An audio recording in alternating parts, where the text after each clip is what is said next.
public comment. We have cards here, so we just ask that you fill those out. Do we get to speak on the item or just an open comment?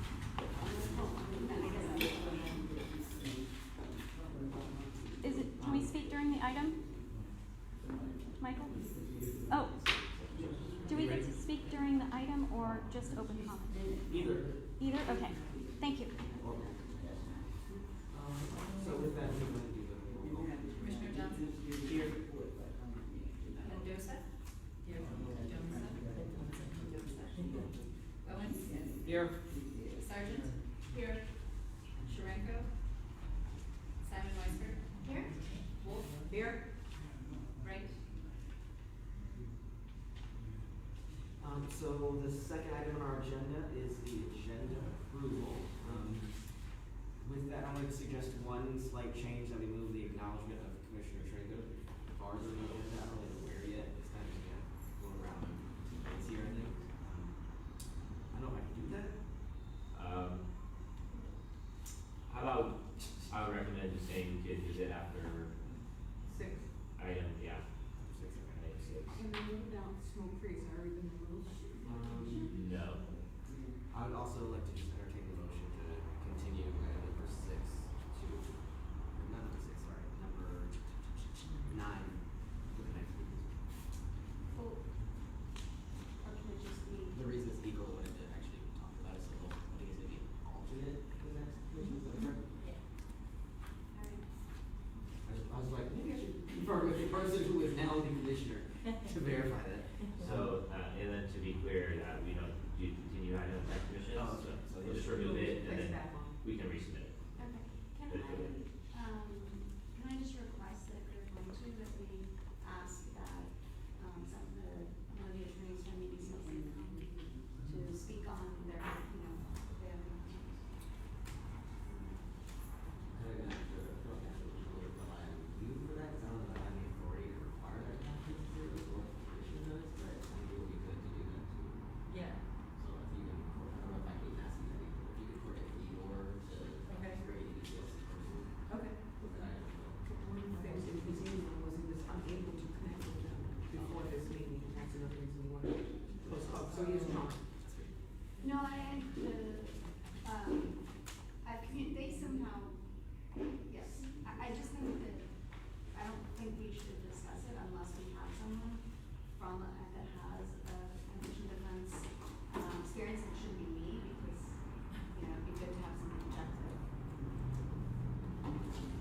perspective. I just think that, because I think we'll have a more fruitful conversation, because I think that's, at least the reluctancy I constantly have here, so. So with that, I think we're gonna move, item number 5 to after item number 6, and then we're gonna, not discuss item number 9 today. I think that's all of the agenda changes, unless anyone has any other suggested changes.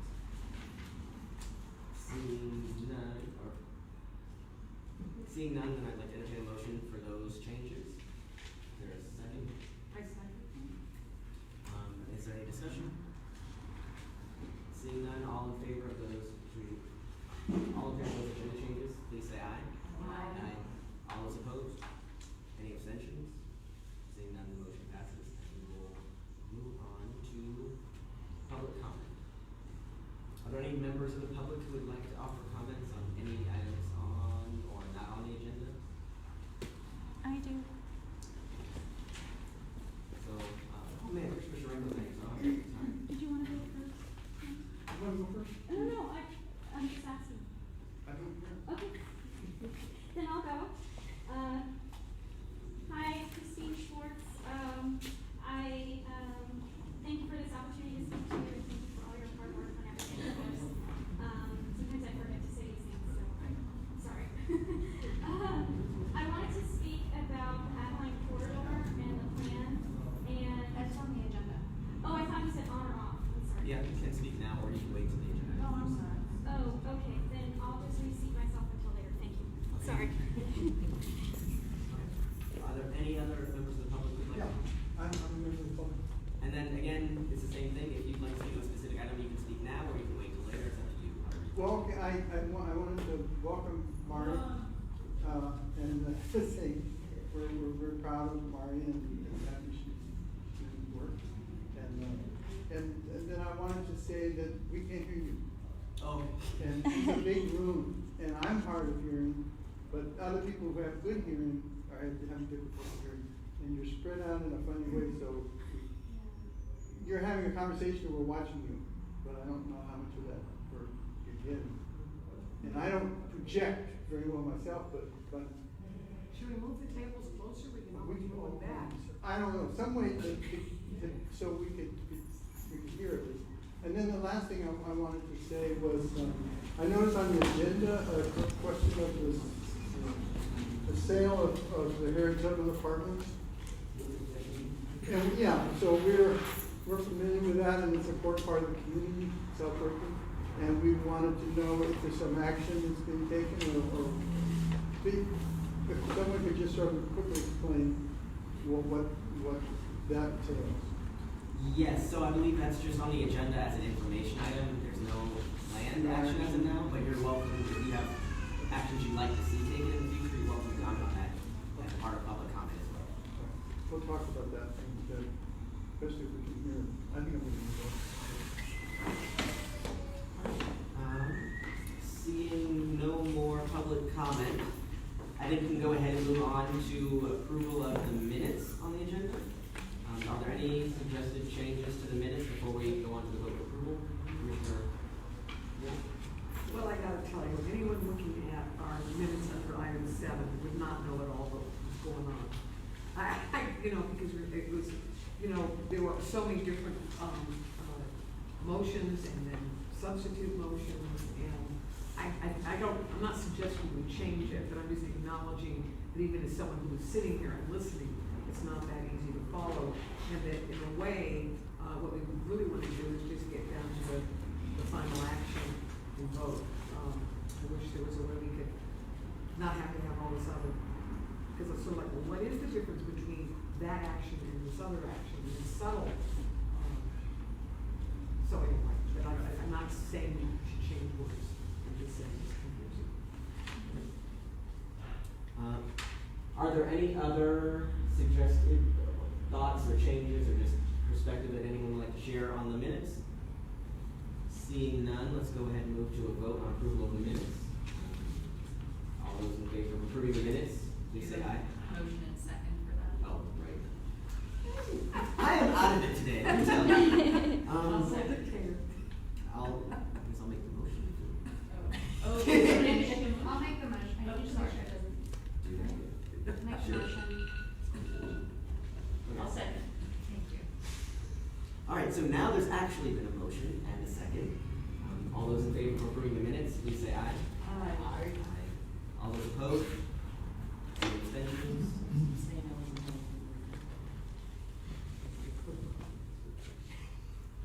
The motion passes with one abstention. Okay, so next is presentation and discussion of community preference policies for affordable housing. So, turn it over.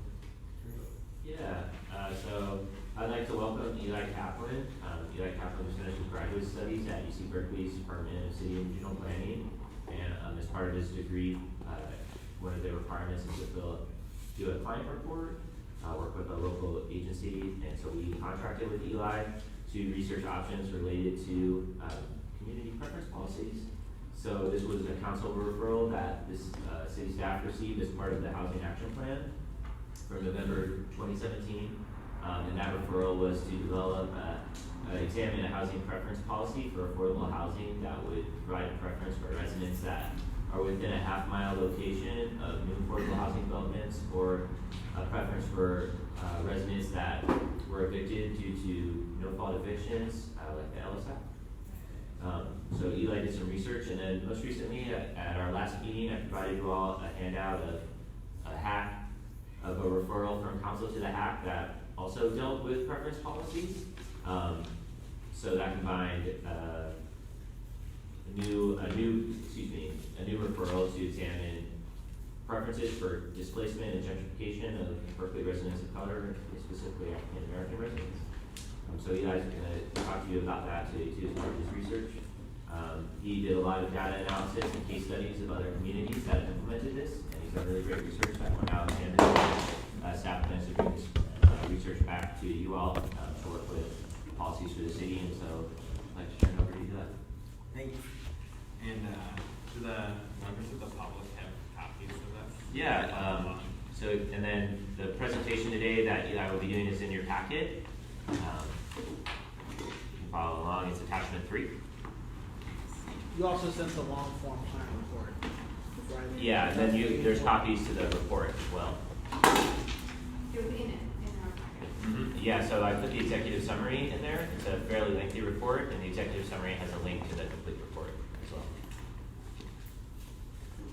And if any members of the public would like copies of the PowerPoint, it's in the packet. You already have it, or if you'd just like a copy of the PowerPoint specifically. I would like the PowerPoint. It's attachment 3 in there, sir.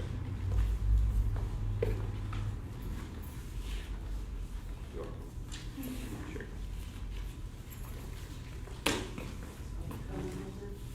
Yeah, we did.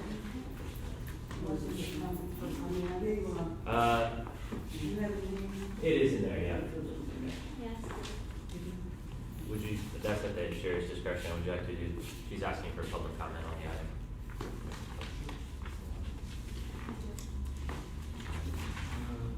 I think I'll just do it before, I think.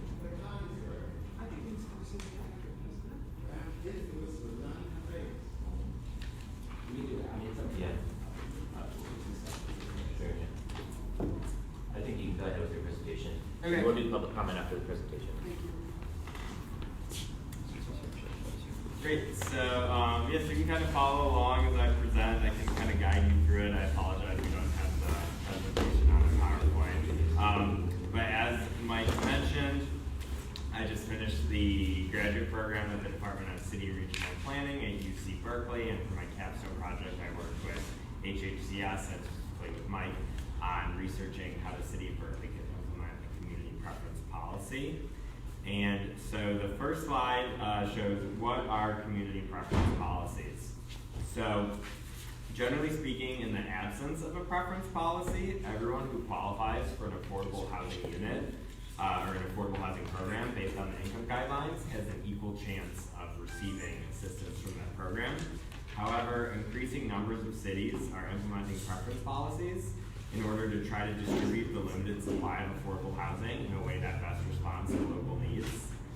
So preference policies increase the likelihood that applicants meeting certain criteria obtain housing.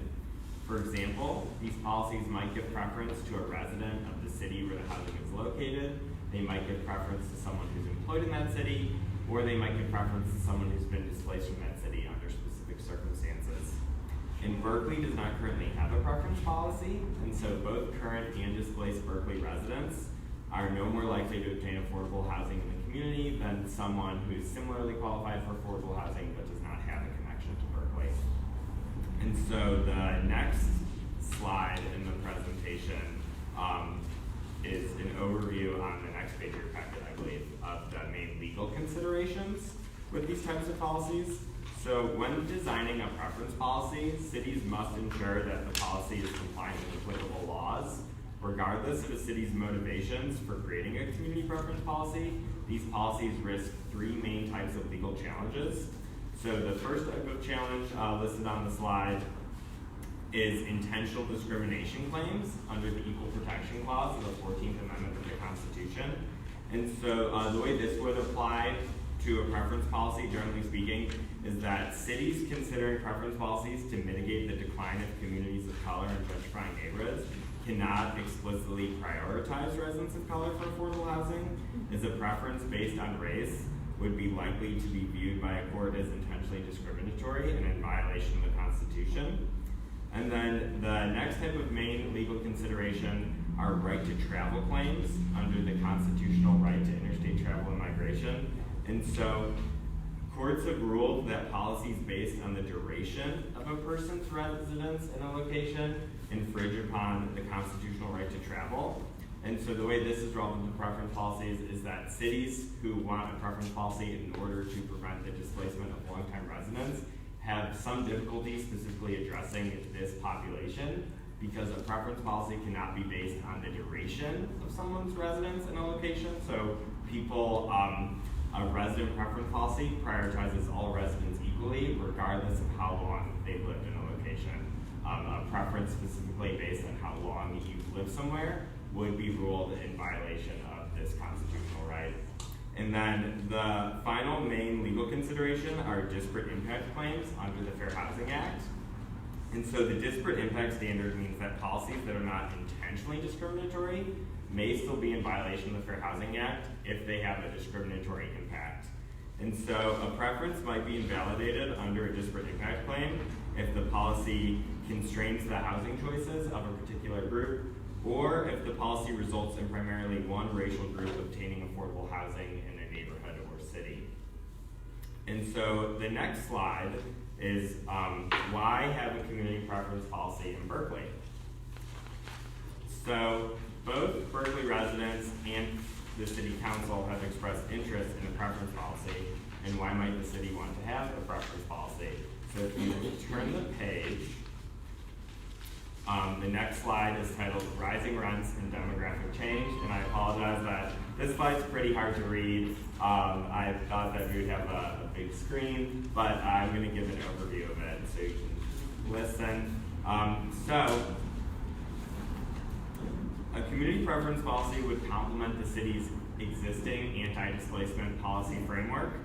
So in the city of Berkeley currently, there are policies such as rent stabilization and the tenant protection ordinance, which help tenants remain in place. And there are other policies that encourage the production of affordable housing. However, as many in this room are likely aware, ongoing gentrification and decreasing racial and economic diversity in Berkeley point to a need for more anti-displacement tools. And in recent years, Berkeley's demographics has shifted dramatically. The chart on the slide, which again might be a bit hard to see, but it shows a noticeable decline in the share of Berkeley's residents who are Black. Between 2000 and 2017, Berkeley lost 4,000 Black residents, while the total population increased by 17,000 residents. And there's also been a shift in the socioeconomic makeup of many Berkeley neighborhoods. Census data shows that nearly every Berkeley census tract lost low-income households between 2000 and 2015, while simultaneously gaining high-income households. And these changes in Berkeley's demographics have been accompanied by drastic increases in the cost of housing, and even units protected by the rent stabilization ordinance have not been immune from these rises in housing costs. So if you look at the graph on the slide, again, a bit hard to see, but it shows the sharp increase in recent years in rents and rent-controlled units. And what the chart shows essentially is that the median rent in 2018 for a rent-controlled tenancy that began in 2017 was 67% higher than a rent-controlled tenancy that began in 2011, just 7 years prior. And so the next slide shows the large discrepancy between the number of affordable units in Berkeley and the number of low-income renters. And so community members and policymakers are seeking solutions that can stem displacement and preserve the city's diversity.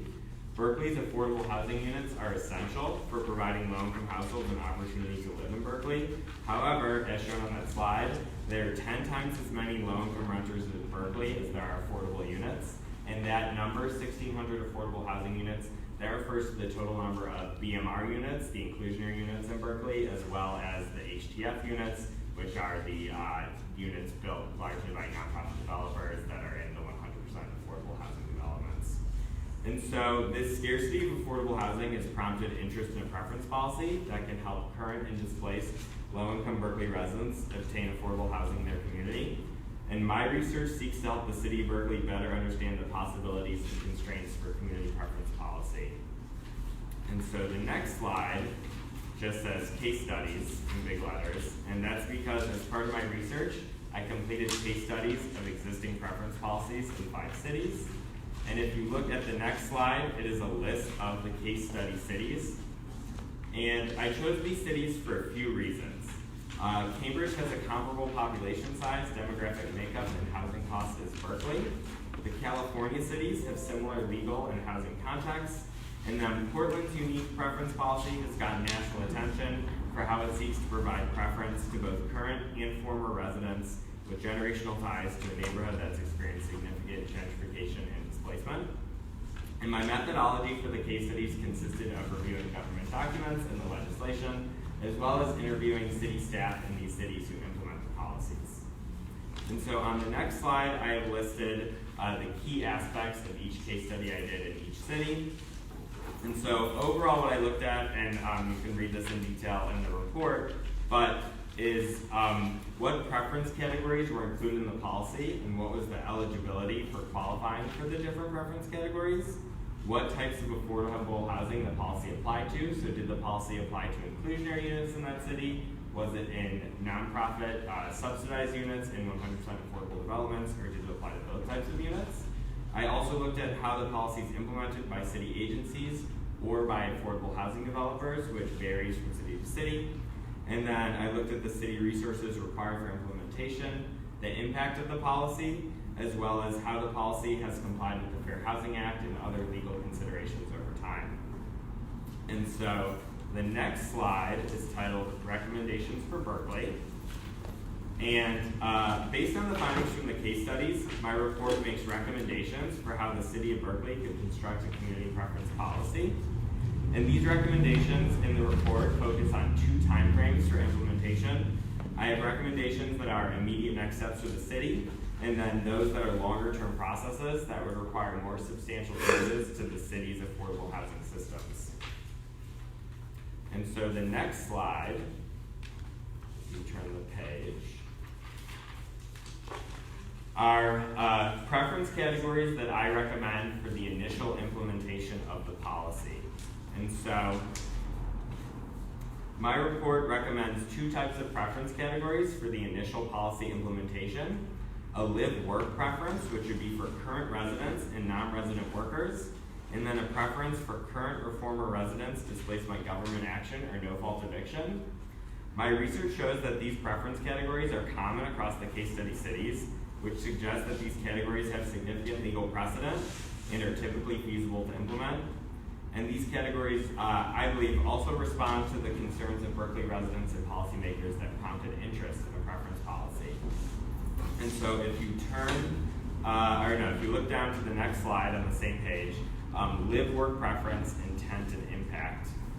And so this describes my recommendation for a live-work preference, which would be for current Berkeley residents and then non-resident workers.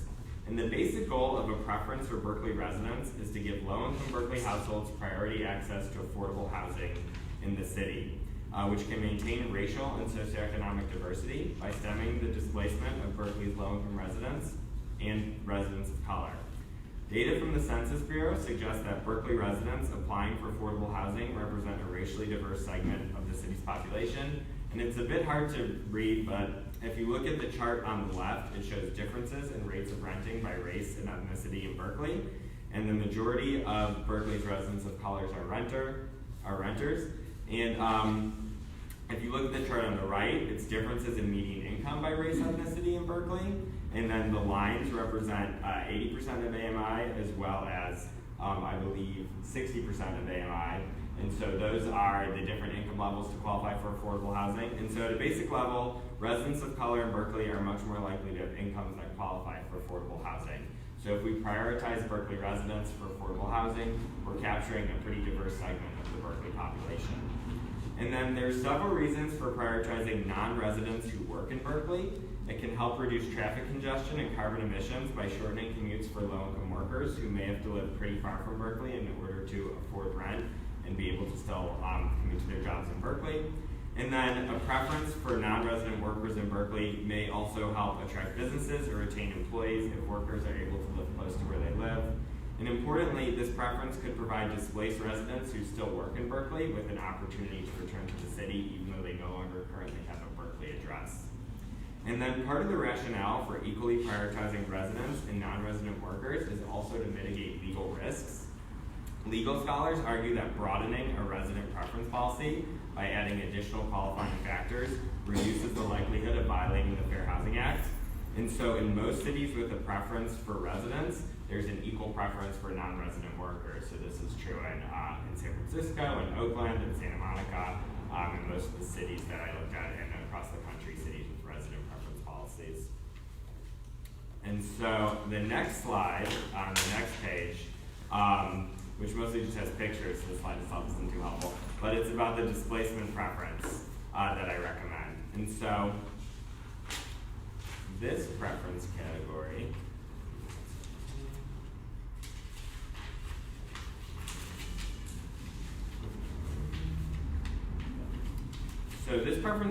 would apply to current or former residents of Berkeley if they've been displaced from a Berkeley residence as a result of no-fault evictions, such as Ellis Act or owner movement evictions, being displaced from Berkeley residents as a result of Berkeley's housing code enforcement, issuing a notice to vacate, or being displaced from a Berkeley residence as a result of a development project that was carried out by a city agency or that received funding from the city.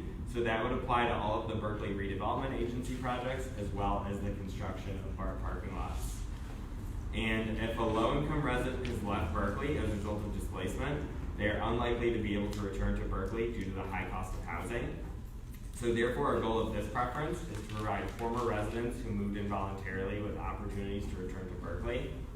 And then this type of preference for displacement that is due to government action or no-fault eviction was also common in the case study cities I looked at. So this indicates that it has legal precedent, it hasn't faced legal challenges in these cities, and that also that it's feasible to implement.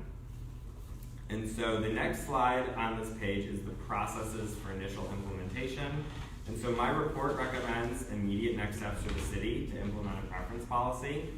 And I'm not going to go over these bullets one by one, but overall, the report recommends that the city should adopt policies and procedures that incorporate the previously described preference categories, the live-work preference, and the displacement preference, into the existing affordable housing processes. And so the city should also define metrics for policy effectiveness and collect data to measure impact. And then if you turn the page,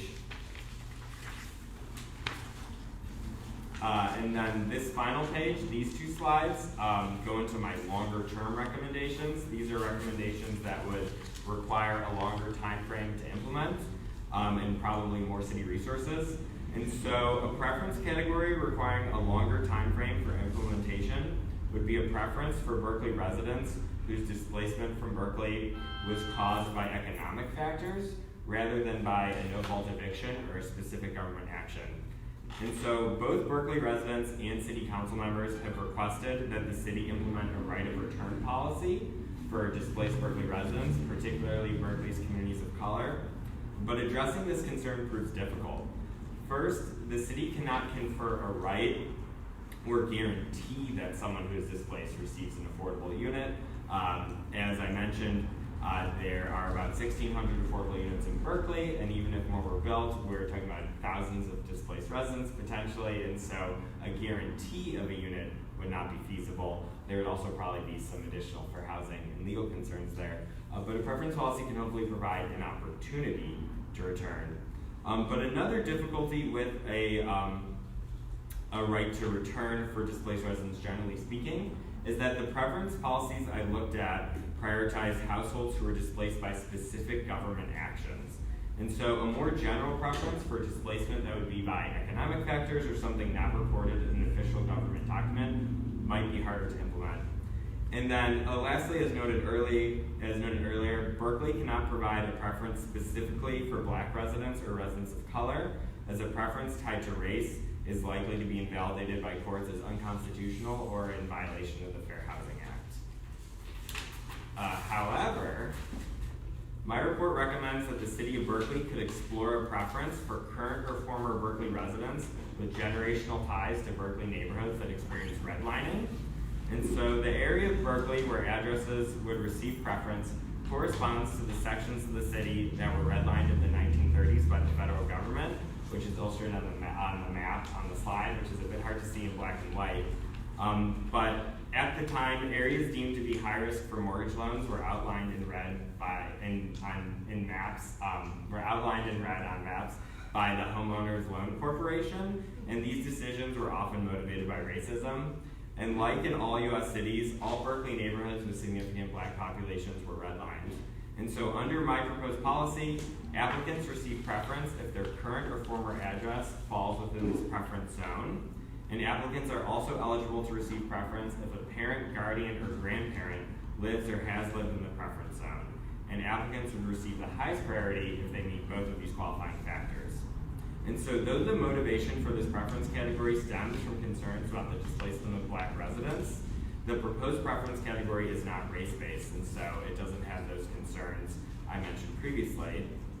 Additionally, the policy applies to a broad swath of the population, as anyone who has ever lived in the preference zone and income qualifies for affordable housing would receive preference under the policy, and this broadness makes it difficult to prove a disparate impact claim under the Fair Housing Act.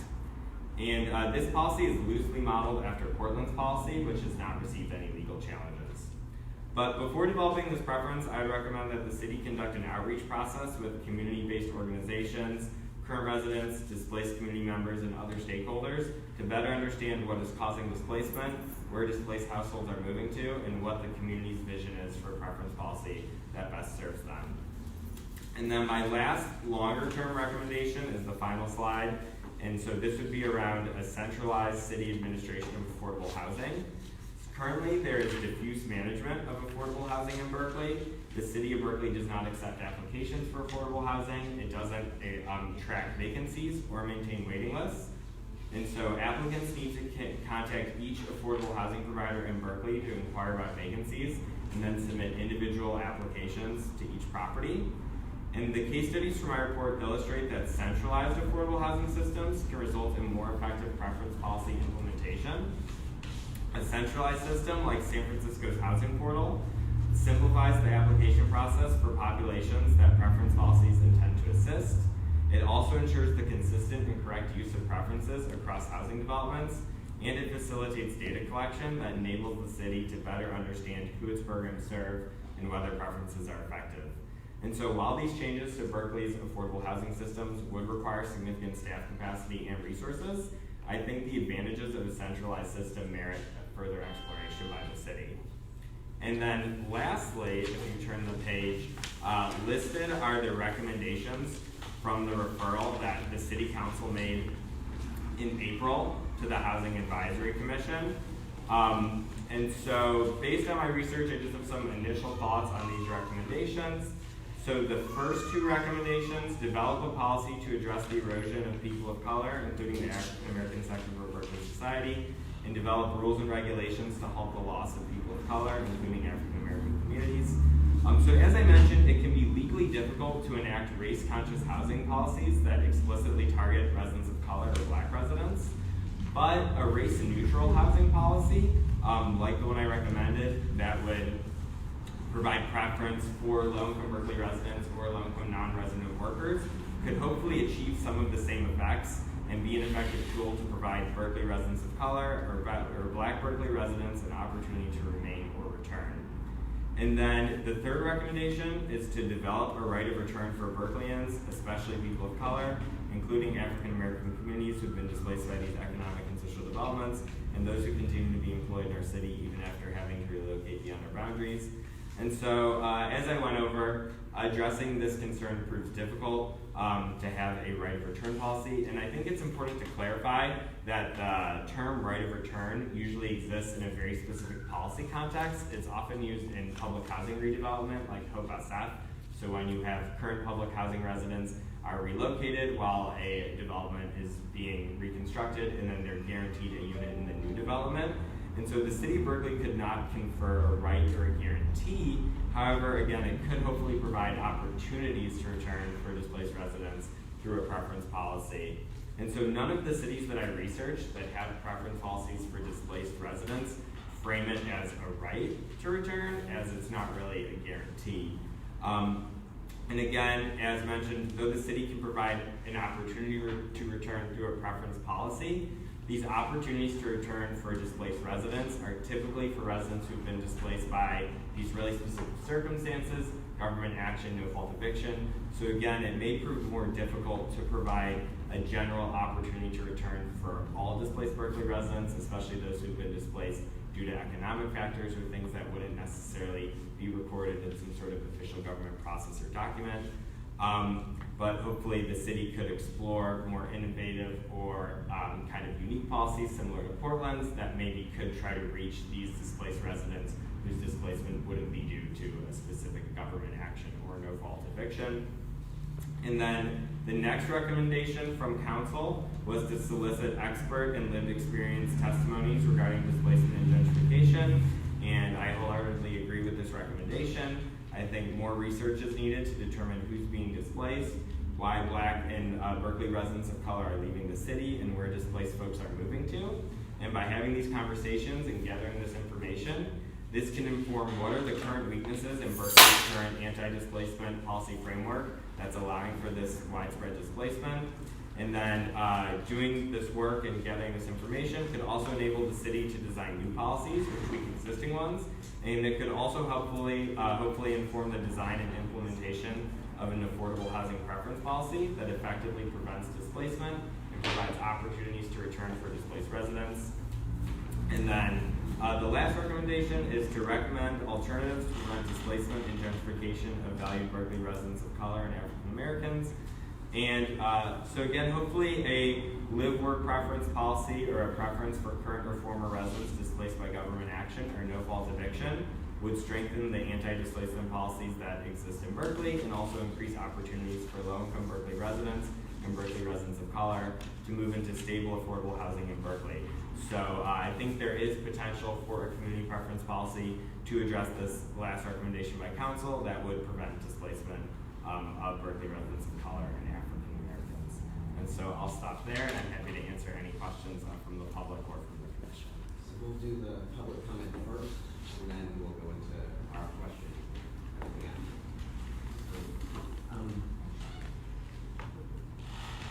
You go ahead.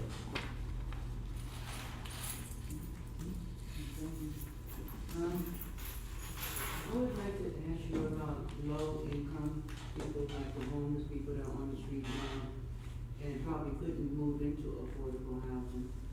And so I was wondering why some of your report wasn't about low income too, and just affordable housing. There is a difference. Yeah, I agree. I think that's a really valid point. So this would be a preference policy for units that are either inclusionary, well, it would depend how the city would implement it. But so this report was looking at how to have a preference policy that would hopefully provide certain segments of the population with better odds of obtaining affordable housing.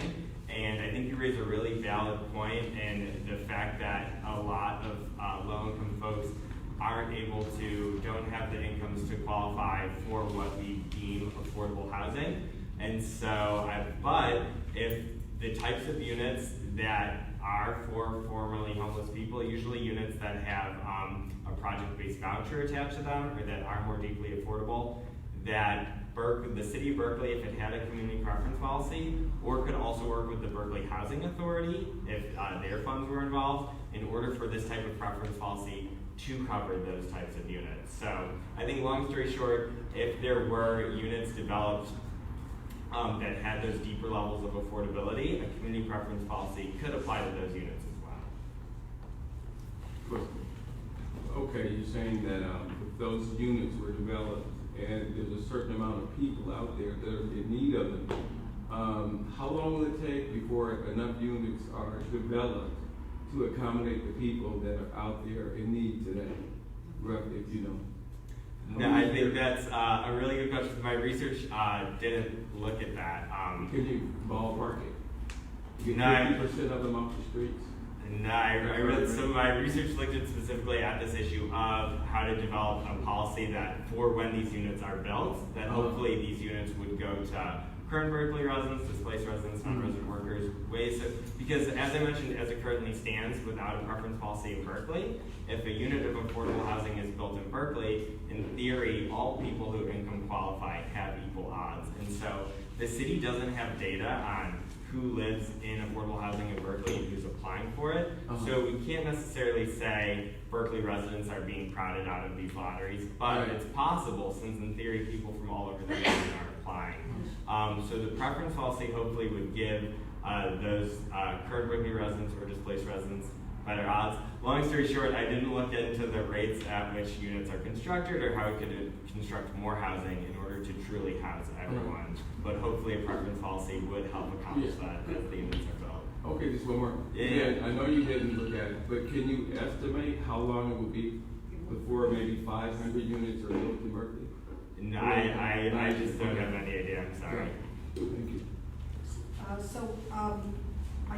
You mentioned inclusionary housing, but you didn't go into specifics about it, because, it's been 2 months, the Homeless Commission, I'm speaking as an individual, Homeless Commission passed a recommendation for the city manager to study back how many units, were actually used as inclusionary and how many paid into the mitigation fee of the new developments, and to look into various options, such as only requiring, inclusionary units under a sunset period. There were several options, 5 options we had. One of them was designating certain city council district or boundaries in the city where only inclusionary units would be, as opposed to mitigation fees, etc. And I just want to find out what your proposal was, because you just mentioned inclusionary, but you didn't talk about recommendations as to how that could be implemented.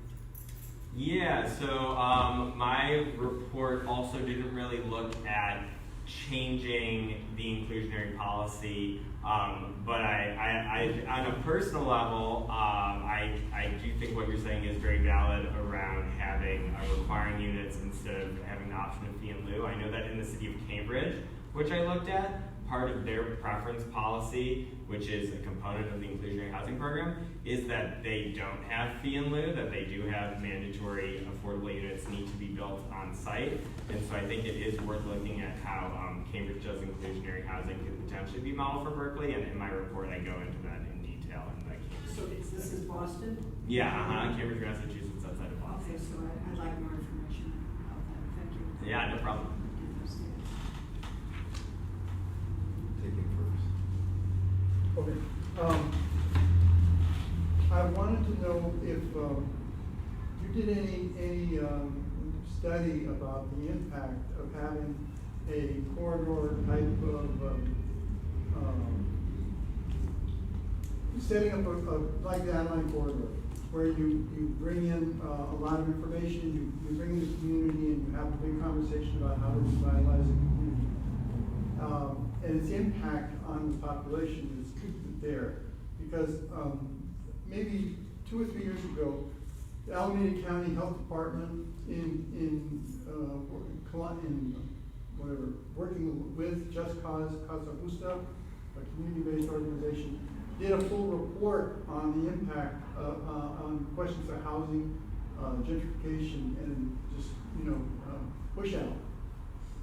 And one of the things they talked about was that the gentrification is something that is a process that, happens over a period of time. And I bought a home here in 1980, and this was an African American community here. And so over that period of time, I've seen, and I was part of that process. And now there are much fewer African American families in South Berkeley. But what that report says is that there's a huge difference between that process that happens, and which can be mitigated, can be struggled with, than the impact of a policy of creating a zone of special focus, and like the outline corridor thing, where you look at a Bay Area view, and let's look at this particular hot zone because it's so perfect for transportation, access to San Francisco, and how it would be in sort of an ideal community.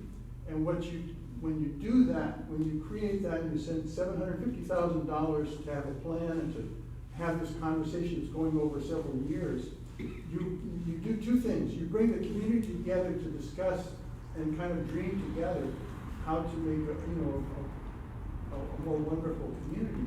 But at the same time, you also alert the economic forces that are looking for prize of low income, where the housing levels are low, have been suppressed for generations, and all of a sudden, boom, there's going to be a big sale, and so it's a land grab happens. When we had a meeting right here in this room to announce this outline corridor process, the house was full of people from the community, and full of developers, and people representing developers.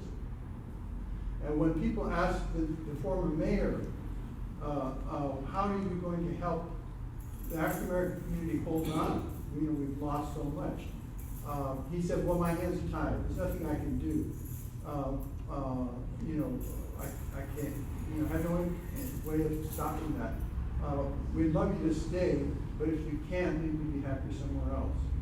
And the problem is with this Adeline corridor is that people have been dreaming together while the process, the tremendous focus on South Berkeley is happening, and it's really sped up the push out.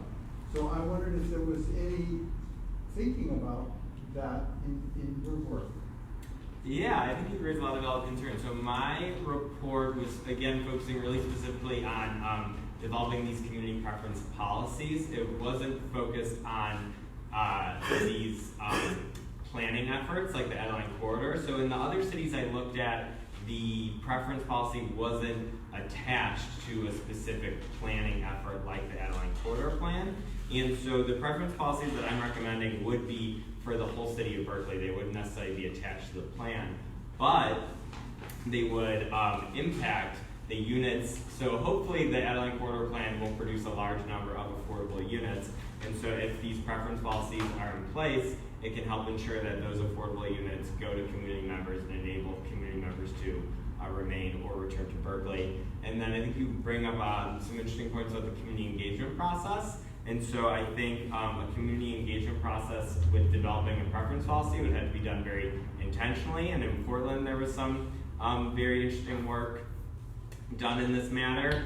And also, I think there would need to be a lot of outreach in order so that displaced folks know that this policy now exists and that they would apply in order to hopefully return to their former community. And so in Portland, when there was applications for affordable housing units, they partnered with a lot of schools and churches and community-based organizations to help get the word out and help people apply for housing. So I think you bring up some really interesting points around outreach and engagement that could be incorporated if a preference policy were to be developed and implemented in Berkeley. I have one more question. I have lived in Berkeley for over 40 years now. I'm from New York. And all of my children, I have 5 children, 13 grandchildren, and 4 great-grandchildren. And I only have one family member that bought a home in El Cerrito that lived close to me. And we all lived in the same area. So I feel like this gentrification has separated my family when we all lived with just a bus ride away, or a train ride away, or a car ride away. 10 minutes, 15 minutes. And that's been very painful because I see them less. I'm a very active woman. I see them less. We all work. And I'm sure that I'm not the only African person that has felt this pain of losing my family when we live so close together.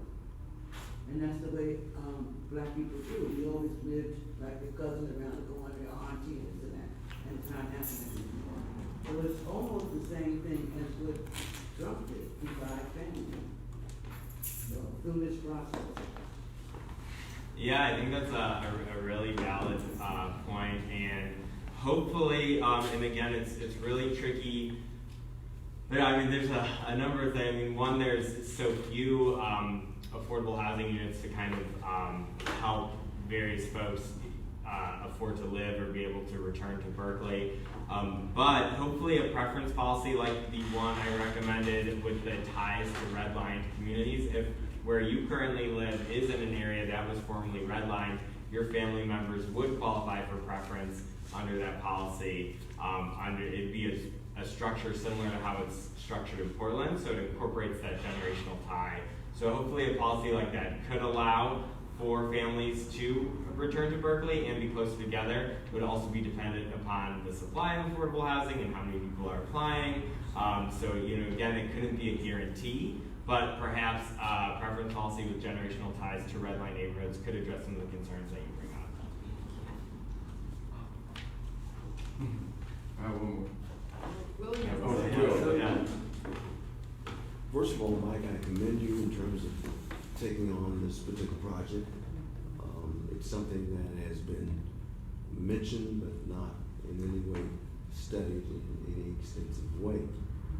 We all recognize there has been a historical merit to this, mainly by the fact that South Berkeley was where African Americans could only live based on the level of covenants as well as redlining.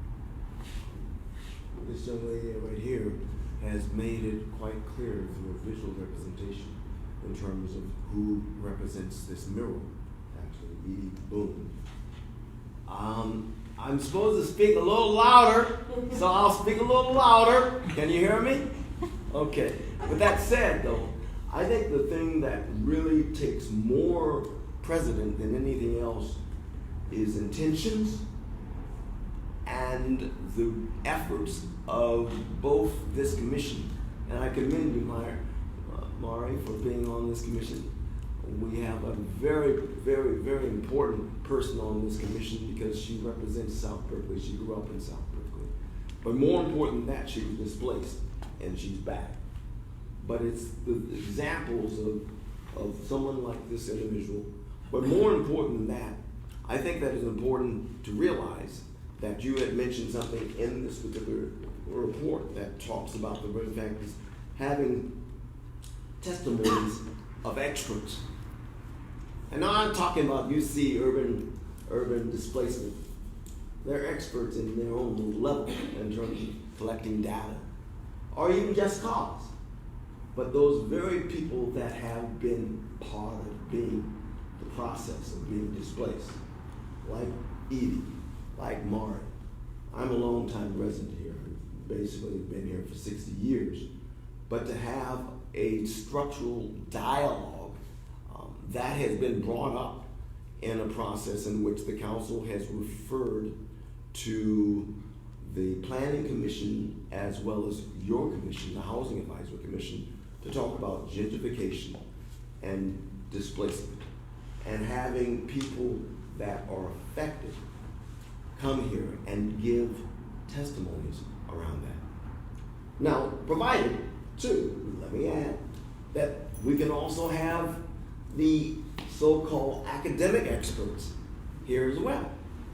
But within that particular structure, then there could be recommendations to the council, because the council is the one that makes decisions in terms of policy. But you play a very important role because you are the people who are the experts in terms of being able to provide the council with the information to be able to come up with constructive plan to be able to deal with this issue of displacement and gentrification.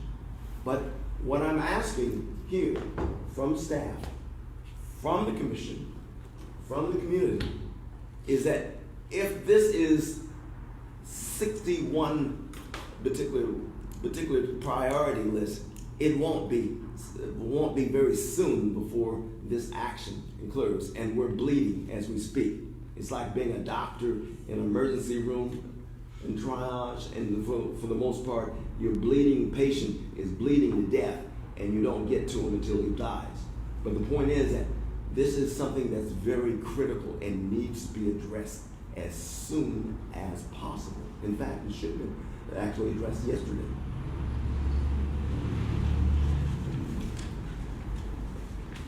Okay.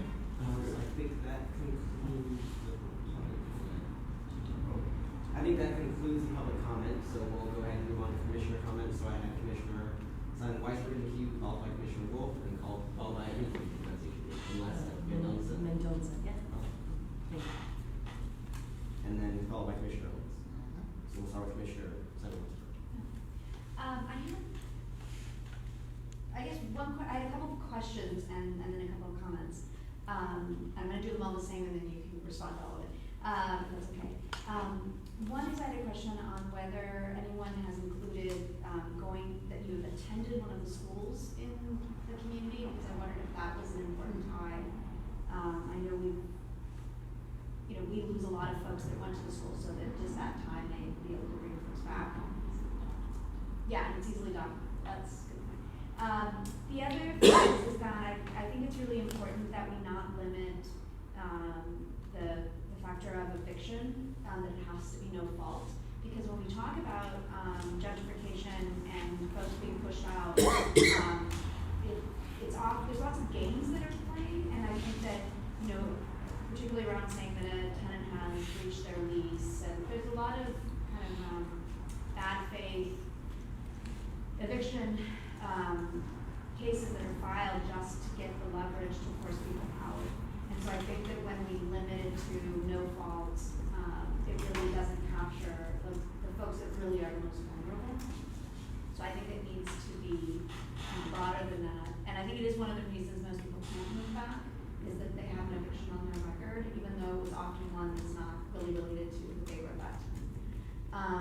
And then I think particularly non-payment ones, because, you know, while we have, you know, well-written rent control is very limited, and particularly the new construction ones and things that are almost, you know, units that can be almost 30 years old don't have any rent control protections. And so people can live here for 20 years in a unit and never have rent control, and then eventually just get pushed out because they can't afford the rent. So I think that's one of the biggest differences, and I practiced in Southern California for a long time, and that was, for me, one of the many reasons that I think Santa Monica's preference really never made a difference in terms of helping not lose, you know, their first community, which they have lost. And let's see, that was one of the things. And I also wondered, I wanted to highlight also just how important the outreach and engagement, and also the like that the city take on the responsibility that there's like one place you go to find out where they are and you can apply through one common portal. I would say that it's the number one reason people struggle to even apply. And so if we don't do that, I think the rest of it's a waste of time. The other question I asked, does the Section 8 program presently at the Housing Authority, is there any kind of preference system? And if it is, obviously they need to match. Because often if a person has like I practice representing tenants in Oakland, and I can't tell you how many people I serve who live in Oakland but carry a Berkeley voucher, and which meant that they lived here, but I guess I don't know, I mean, I'm assuming that. But I guess it'd be good to know how those, so that's my comments and questions. Maybe you want to hear everyone's questions all at once and try to address them all, or you want to go one by one? Maybe one by one. Yeah. The school's point is interesting. No case study I looked at had a preference of that nature. It could be worth exploring. I don't know if there's a particular reason why no one has done that. But I can't think of a reason off the top of my head why that might be legally difficult or difficult to implement. So I'm not sure, but I think that's an interesting point. It would be like a way of documenting that they were a resident prior, so it isn't necessarily a specific preference policy for somebody who attended school. It's a way of documenting. Oh, I see. It's a way to prove eligibility. No, I was saying a preference, because I think you were saying that you can't use duration. Right. So I think the idea was that we've got, so, I mean, our schools are more and more the districts become almost white. And so I think that, and the folks that we lose, my daughter we lost almost 60 kids since she started elementary school. And they've all been folks, kids of color. And so I think that, would it be a preference for families then, or what do you mean by preference for schools? no, if a member of the household went to a Berkeley, K through 12, that would be, because you're kind of getting a preference. I mean, like you get points, right, for your application. Some cities did provide preference to families with young children. Oh, that is true. And yes, there's a lot of kind of different moving parts here that had to be worked out. So something I go into in my report that I didn't really address here, but is how the preference is implemented in the tenant selection process. So they're like, for example, in San Francisco, it's a tiered system where the urban renewal displacees have the highest odds, and then the general live work preference has far greater odds, and with no preference was the lowest odds. But in other cities, there's more of a point system where maybe if you qualify for you're a current resident and you experienced the displacement, and you had a kid in the schools, that then you would have more points and then the wait list would be sorted out. Yeah, I guess I'm familiar with the point system. Yeah, That's so what if the city were to adopt a point system, maybe schools would be one of those things. And then in my report, I also in the appendix, I go into each city the different ways that people can prove eligibility. And so school records, especially in the case of people who've been displaced, school records is often a way that you can prove that I did at one point live in this city. It is also worth thinking about. I know that oftentimes people who went to Berkeley schools don't necessarily live in Berkeley, so that could be a factor in that. But anyway, I think the schools angle is worth exploring. And then similarly with evictions separate from no-fault evictions, in all the case studies I looked at, including in San Francisco, they only do no-fault evictions, but again, but that's just the precedent. I don't think that means you couldn't have a preference also for evictions that were for cause. And I think it's changing now because I think people become so aware about the narrative's changed. I mean, Totally. Before the foreclosure crisis, people pretended that somehow only bad tenants got evicted. And I think that because the housing crisis has just gotten so bad, everybody understands that it's not that way anymore. But I think that if we don't update that reality, particularly around non-payment, if we're saying that places they can't afford it, and then we're saying that you can't come back, like you need a preference because you can't afford it, they just can't pay rent. So I think that I know the reason they do it is this idea is because they're good tenants, but I think that it's one of the many reasons that, particularly I know in Santa Monica, it didn't really work to keep people, in the community. Yeah, no, I agree with you, and so I think that just because no one else does it that way doesn't mean it can't be done that way. So I think it is worth exploring. What was your last question? It's just if you knew whether the housing authority had a preference system and how they connect, how they correlate. Yeah, so it's very common for housing authorities to have these live-work preferences, and I believe the Berkeley Housing Authority does have for the Section 8 voucher program.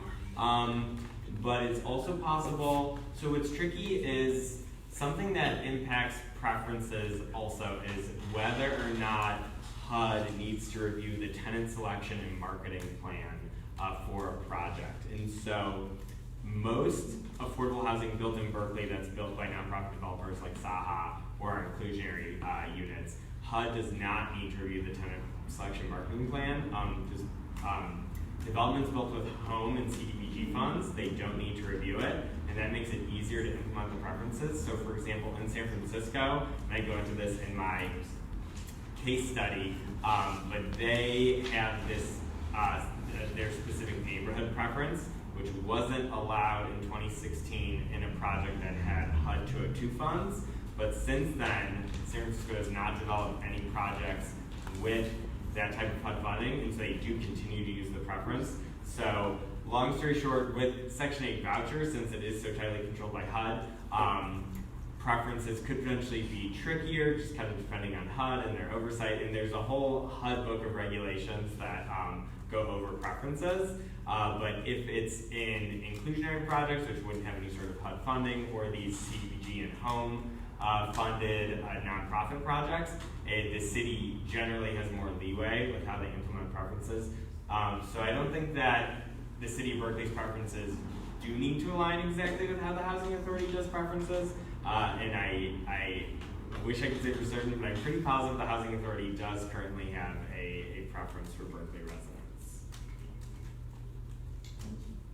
Commissioner Wolf, Commissioner Johnson, Commissioner Alves. All right, so I have a lot of comments. I'm not asking you questions though, because I think my comments will display that I know the answers, it's not a question.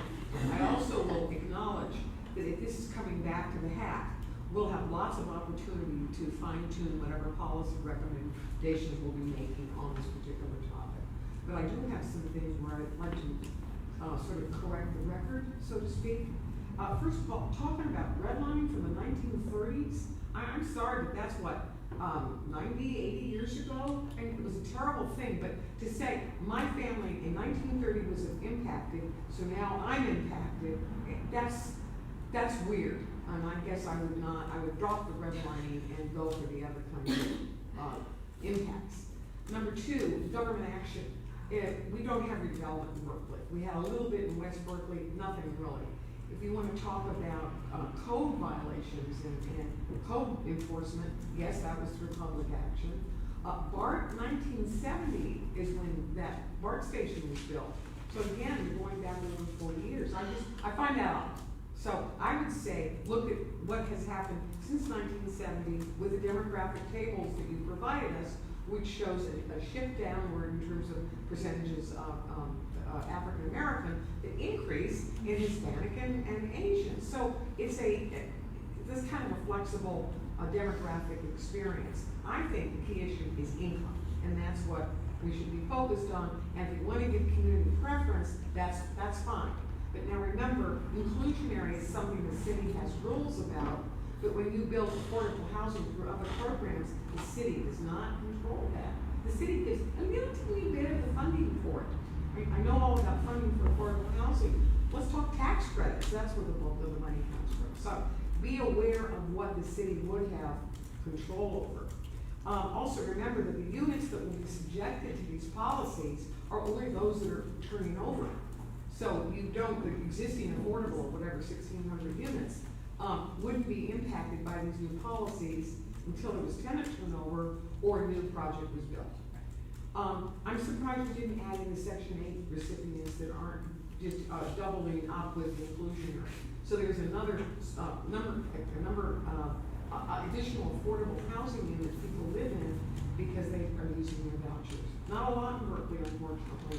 Berkeley residents take their voucher and go to more affordable communities, but Section 8 should be part of the tally of affordable housing. Let's see, now the other thing that we mentioned, and not at all, are special needs groups, the disabled, the elderly. So you say one group is more deserving than another. I mean, kind of hard. One thing is just seeing this with income, but to also think about special needs and add this other overlay, it just doesn't seem like a very humanistic approach to me. Let's see, the one portal boy, we have talked about that. Who pays for it? That's a big one. Are you charging all the people who have rental property to hire the staff that will be necessary to review the applications? And then is there still some right of refusal when that tenant shows up to rent a unit? If there's not, I don't know how owners of housing are going to feel about this. I'm not saying that they should be allowed to be prejudiced at all. I'm certainly support the Fair Housing Act, but you're talking about something different. You're saying these particular groups get better, the same low-income people, they get better preference because of these historical things that have happened. And it's,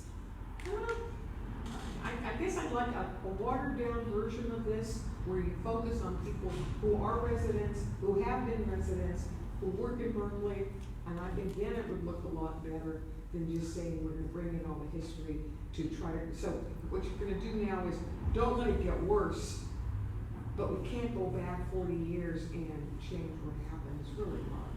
I mean, it's like reparations of all different groups, and the further back you go, it's hard to define what that reparation is. Anyway, I'm happy to give you any other comments. We can do one-on-one, but I'll be quiet now. I'd like to respond. I think that I'm just at a base level, and when we talk about structural racism, I think just because redlining happened a really long time ago doesn't mean the impacts aren't still valid. And if we look at one in Berkeley where African Americans historically lived, it's those exact same redline neighborhoods from the 1930s, every decade from then until the present.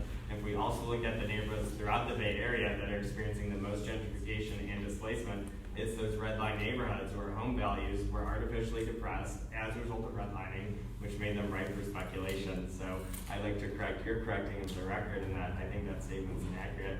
And then the 1,600 units, so those are the BMR and the HDF units, and I didn't go into the Section 8 units because those are, again, through the Housing Authority or Section 8 vouchers. It's tied to the HUD, and so preference policies that cities implement are not from HUD units, because that's a whole separate federal policy structure. It's in inclusionary units that cities have control over because they sign those regulatory agreements. And then it's in the nonprofit units that cities provide gap financing to, because, right, but regardless of that, they sign regulatory agreements with those affordable developers. And so it's in the regulatory agreement where the city puts in the preference policy. So in all of the HDF units in Berkeley, the city of Berkeley provides financing, it signs the regulatory agreement, and that's how the preference policy is implemented. It doesn't matter how much money they provide. The fact that the money is being provided, they sign the regulatory agreement, and that's how you implement the preference policy. What about my disabled, my elderly? Well, I think, so it's tricky. Like, I agree with you, it's a really difficult conversation around, like, who is most deserving. And so I think that's why we do need a thoughtful, intentional, and deep engagement process when we craft these preferences. And we're also talking about a larger and very difficult societal issue here, just the very limited amount of affordable housing, and the fact that there's far more people who need, and everyone is equally deserving of a place to live. And so if we have preference after preference after preference, then it's kind of the same as having no preference policy at all. I think with elderly and disabled folks, there's so much affordable housing that is only for elderly and disabled people. That's the majority of a large section of affordable housing that's built. It's much more rare that we do build the family housing that's for just low-income families, people who aren't seniors. And so there already kind of, to an extent, is a preference for low-income and disabled people in that they have whole affordable housing developments that are only for low-income and disabled people. And so the case studies I look at don't have preferences for those groups generally. Again, that's not a reason not to have it. It could be part of the conversation, but that's why I didn't consider it first. I also wanted to just thank you for the work that you've done with the research and appreciate the conversation and presentation. Do you want to speak up a little bit? Oh, I'm sorry. And I appreciate your response, because the history, that was one of the things I was just going to sort of mention too. It's like, even in your report, it's saying that things can't be determined by race and all these things, yet many things in history were determined by that. And people were disenfranchised and unable to get ahead or had things taken from them and all of that. So that was very racist, yet we can't address that. Yeah. So that's just a comment. That's interesting that that's a reality and the truth. So I have one question about percentages. Do you know any of the percentages from any of the locations that you studied in terms of like how many people were able to return, or how much housing was able to be gotten by people who live, just percentages around what kind of success they have been? Yeah, those are both really good points. So the first point is very true. It's tricky. It's the Fair Housing Act was implemented in order to improve the fairness of housing, but in some of its impacts, it sometimes makes it more difficult to have a racially explicit policy, as you're saying. So it now becomes, even though the situation we're in was created as a result of very racially explicit policies, it's now difficult to have racially explicit policies to undo those wrongs. And so we get to, like the policy in Portland, similarly was to address concerns about displacement of Black residents, and the way they got at that. And it's kind of similar to my redlining policy, where they looked at neighborhoods where there was the most urban renewal, and anyone who has ever lived in those neighborhoods or has ancestors from those neighborhoods, there's a point system. And so it's a way of trying to get at helping those folks return to the community, but then by having the preference broad enough so that it isn't in violation of the Fair Housing Act by being too racially explicit. So those are the kind of things we would have to grapple with in Berkeley as well, that we do have impacts of racist policies that have a very racialized impact, but we'll probably have to address them through very race-neutral policies and kind of do this legal dance to get at that. So I think you bring up a really good point. And then, yes, around data, I think data is super important, and that's one of my key recommendations. So certain cities are doing a very good job of collecting data. Some cities have no data. Having the centralized portal for housing makes that data collection a lot easier. And so in cities that do collect the data, we do see an impact. For example, in Cambridge, 90%, they don't have any sort of opportunity return policy. It's just for current residents. but 90% of their inclusionary units, which is what their policy applies to, that were leased last year were to Cambridge residents. Similarly in San Francisco, which has a very kind of complex and layered policy, but pretty much everyone receiving a unit in San Francisco has some type of preference. I believe last year there were 100,000 applications for 1,000 openings in San Francisco. And so folks with the urban renewal preference, which has the most preference, had about a 1 in 5 chance instead of that 1 in 1,000 or whatever. Anyway, you have greatly increased odds. So long story short, preferences, cities that collect data, it's showing that the preferences are effective. And that data collection is also necessary because, as I mentioned, the city of Berkeley currently has no data on who's applying for this housing and who's getting it. So that data collection is also necessary to see to what extent these preferences are needed and what are the best types of preferences to address our concerns. Because we can't say for certain right now, Berkeley residents aren't getting affordable housing in Berkeley. We can speculate, but we don't really know. And so I think beginning that data collection as soon as possible and then continuing that data collection with the implementation of the policy to see how it's effective and then tweak if necessary is really important. And then I had a question just for commissioners. So in listening to the presentation, do we then do the work of like supporting the idea of having a preference policy, and we're going to be talking, is that our work to be talking about what we can create, like piggybacking on the research that he's done, getting out questions that we all have from hearing his information, and then coming up with brilliant ideas about how to make it fantastic? Is that our work? That are financially feasible. Yeah, there's a pretty broad discretion, I think, for each individual commissioner. So if like the idea is that you want to be a resident in some way, shape, or form, you're welcome as an individual commissioner, or when this is the Brown Act as not an individual commissioner. You create subcommittees, things that there's actions you'd like to take. It's pretty open-ended and broad. So and that's pretty true for like all of the speakers who come generally. If you're an idea that you'd like to work on it, bring it as an item to a hat meeting in the future. We can work through it as a commission to see what makes sense of it.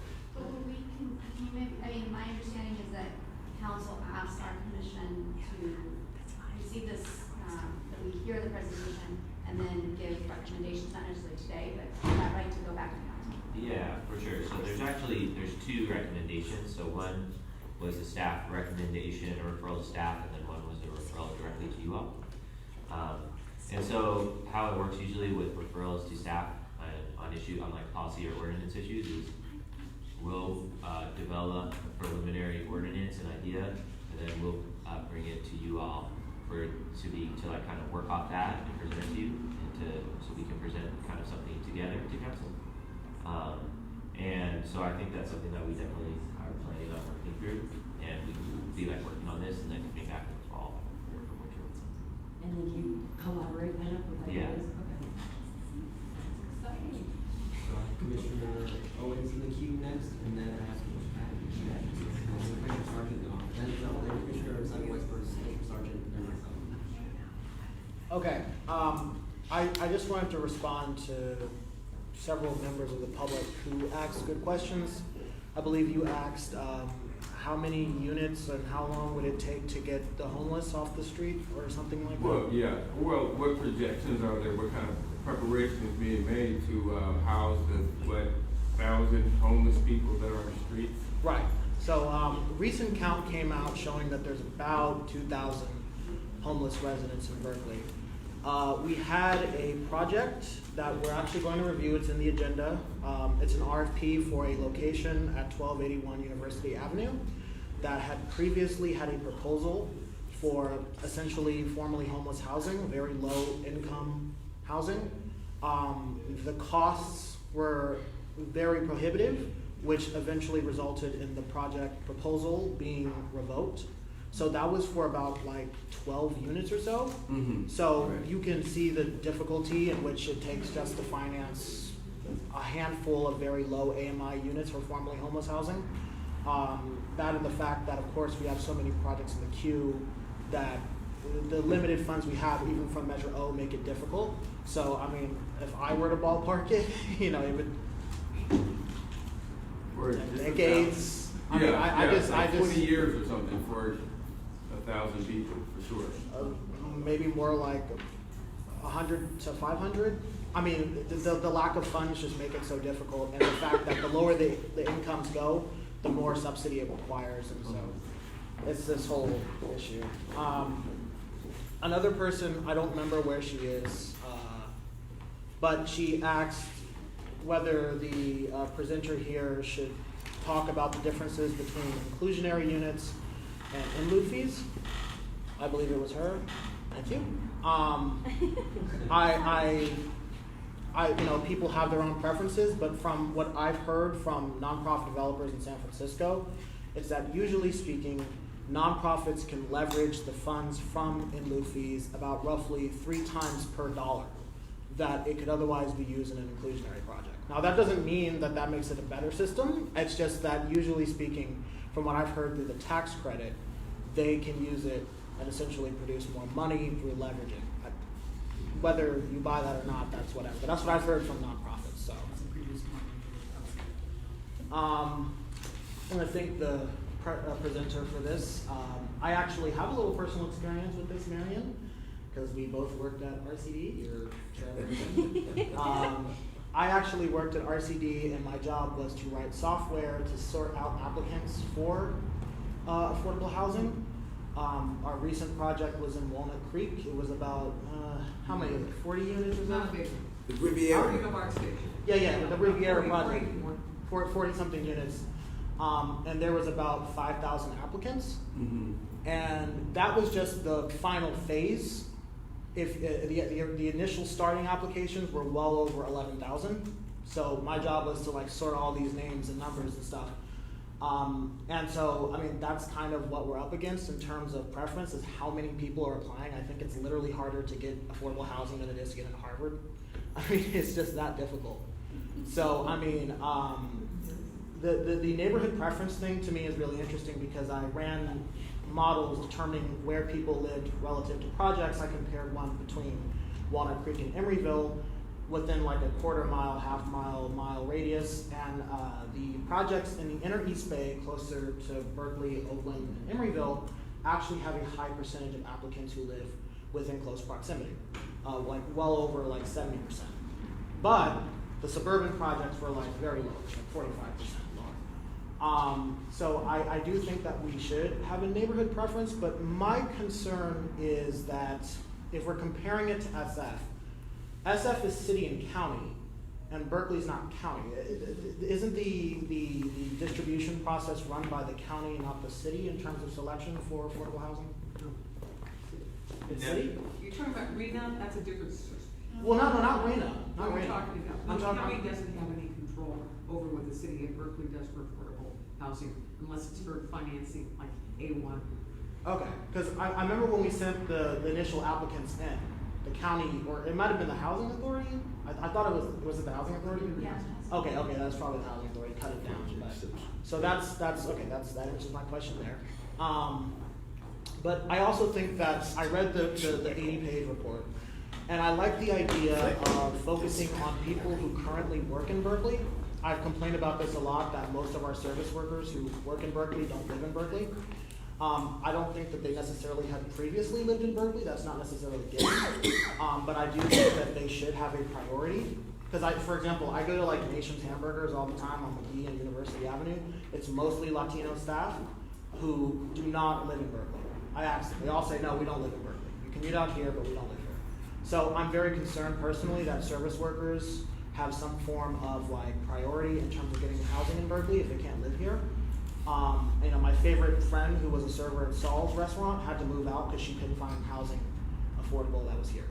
So that's that. And I'm also thinking that the city worker priority program would be good. I know we're kind of doing a test model for BUSD, but I think city workers in general, particularly public works, is heavily African American, and a lot of them are folks who previously lived in Berkeley who no longer but still work for the city because it's a steady source of revenue. My parents work for public works, so I know all the garbage men and the sewer folks, and most of them no longer live in Berkeley. They live in places like Vallejo and Antioch now, but they still work in Berkeley. So I think that's a good priority program. And lastly, I think that, and the renter stuff is really good, focusing on the folks who have been evicted and stuff, but I also think that we should focus on previous black homeowners who were victimized under the foreclosure crisis. Because as someone who grew up in West Berkeley and lived in a predominantly black homeowner community that no longer exists, that was the primary reason why a lot of folks left. And then there was also the issue of like predatory reverse mortgages, where usually what would happen is the elder owns the house and she gets sick or a major cost comes. They don't have any other expensive asset to sell other than the house themselves. So they would usually reverse mortgage the house, and then the bank would come in and then they would get the new tax assessment and it'd be, oh, this is not very good. So they end up selling. So reverse mortgaging is to me a big issue that should also be addressed. When the elder passes away, the kids often just don't have the money to maintain the house. So they generally end up having to split it up and sell it or go. So I think these are all like large ways that, contributions to the displacement crisis. Beyond just the tenant eviction stuff, I think that's important, but we should also look on that stuff too. So, and I think that the neighborhood preference between previously redlined areas is fine. I think it is relevant because it's not a coincidence that most black Berkeleyans live in South and West Berkeley. That's a product of redlining, even if it's not here anymore. It is still relevant today, so I think it's totally fine to go ahead and do that. But I really do think that the public works and the city works is where you're going to find a lot of previously displaced black Berkeleyans that you can actually track. Yeah, I think those are a lot of really good comments. And so for non-resident workers, you wouldn't have needed to have ever lived in Berkeley. It's just, in most cities, current residents and then all non-resident workers who would of course have to income qualify for affordable housing, but are prioritized equally. And so that would include city employees, whether, again, if we had a point system and then city employees got more points than general non-resident workers, that's something that could be explored. I didn't see in any of the cities I looked at a specific preference for city employees just versus general people located in the city. I don't know if that's a reason why you couldn't have it, but maybe there's something there, but I don't know. But I think it's worth exploring. And then the predatory lending is also a very interesting point. And again, I haven't seen that before, but I don't think it's a reason it couldn't happen. And also, there would be a good paper trail there of if someone had a subprime loan, that would be pretty obvious in the terms of their loan. So I think that's also a good point. And but also in terms of kind of simplicity of implementation, in some ways, since that type of predatory lending was heavily focused in these formerly redline neighborhoods, having that general preference for current or former residents of those neighborhoods also captures some of these more specific concerns. So again, I think these are all details to be worked out, but so that's kind of, does it make more sense to have all these different preferences and maybe have a point system, people with more points get more preference, or to have kind of a simpler system where folks who live or have lived in these neighborhoods disproportionately targeted by all sorts of different forces would just generally get preference. But I think you bring up some really good points that are all worth exploring further. Okay. And I just wanted to make clear that, and again, I'm not erasing the tenant stuff. I think I'm a black tenant myself, so obviously I care. But I do think that a large portion of why black residents have left Berkeley is because when they lost their housing in Berkeley, they didn't necessarily want to be renters. They wanted to find owner-occupied housing somewhere, and the only choices they had was like suburban Vallejo and Antioch. So maybe a way the city could prioritize owner-occupied affordable housing, or at least try to get those production numbers up, I think would be a large. What do you mean by owner-occupied? Well, housing that folks own. Meaning that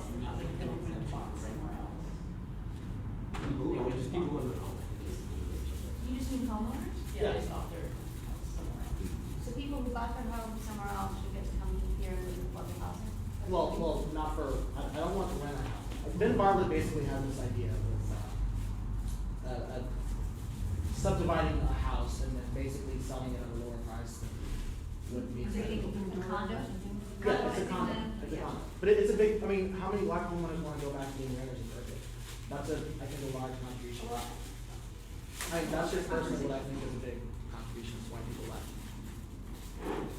I was trying to understand what you meant, so I'm sorry. No, it's okay. I wasn't commenting on the lot. So I'm the other commissioner,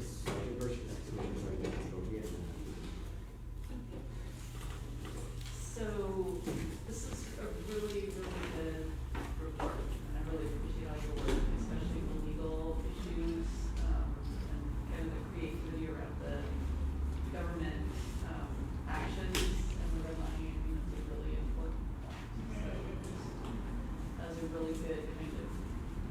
area for Nexus. Okay, so, are you finished with it? Like, are you working on it anymore? Are you gonna be consulting with the city to do more work on it? Like, where are you with this? Are you done? Are you moving on? Yeah, so the report is finished, and it's available to the public to be read, and HHCS has it, and it can be distributed. And I'm no longer currently an employee of the city. I was previously an intern, but I am happy to meet with folks and attend meetings and discuss my research. But I'm not currently working on refining the research or on the implementation. But I am, of course, happy to answer questions and share the results of my research. Because I just, and Jenny and Mike, you guys probably already know, but there's an effort underway with A1 funds to potentially do kind of a system like Dahlia. It's pretty, it's a huge undertaking. And city and county San Francisco were able to do it because they're the city and county, they have a lot of money, and they're like a sole regulator, so they can dictate what's going into that system, and they can kind of funnel things very easily, whereas in Alameda County, there's 13 cities, there's unincorporated, it's very kind of,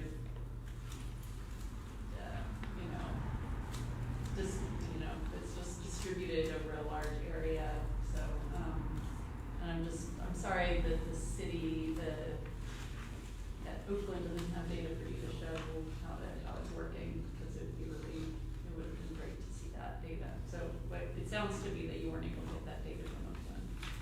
Similar to Berkeley, they don't collect any sort of, so they don't even have data to share. They don't collect any data on who applies to the housing and who's receiving it.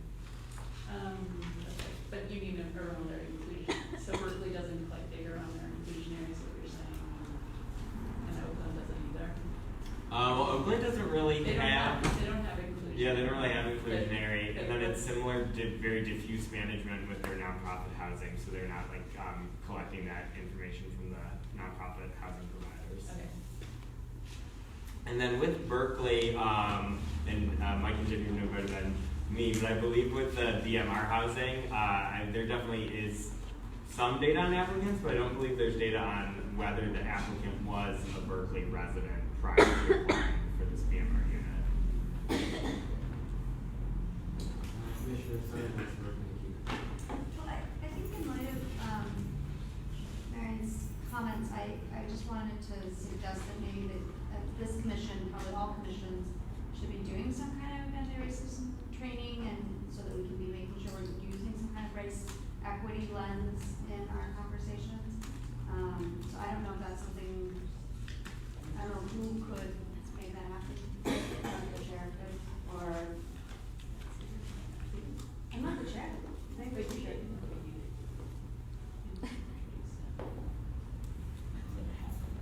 I guess as a hack item that we would do that.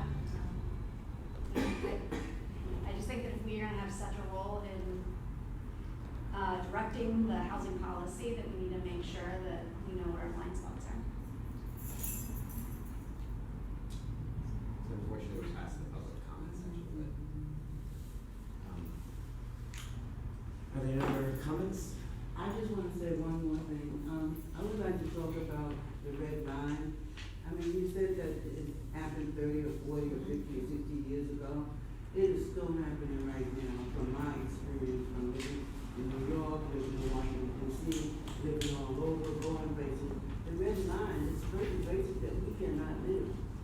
So I just wanted to go and say that to you, to inform you that we can't forget because it's still happening. So that dovetails into my questions, actually. So I'm wondering if any of the legal analysis and background in this area of law, like there's two areas of law that I've been thinking about in context of this exact question. So the first is the application of the affirmative and fair housing rule, and what that would mean if it's actually continued by, I mean, I don't know if it's going to continue by the current administration, but The California adopted this one. Yeah.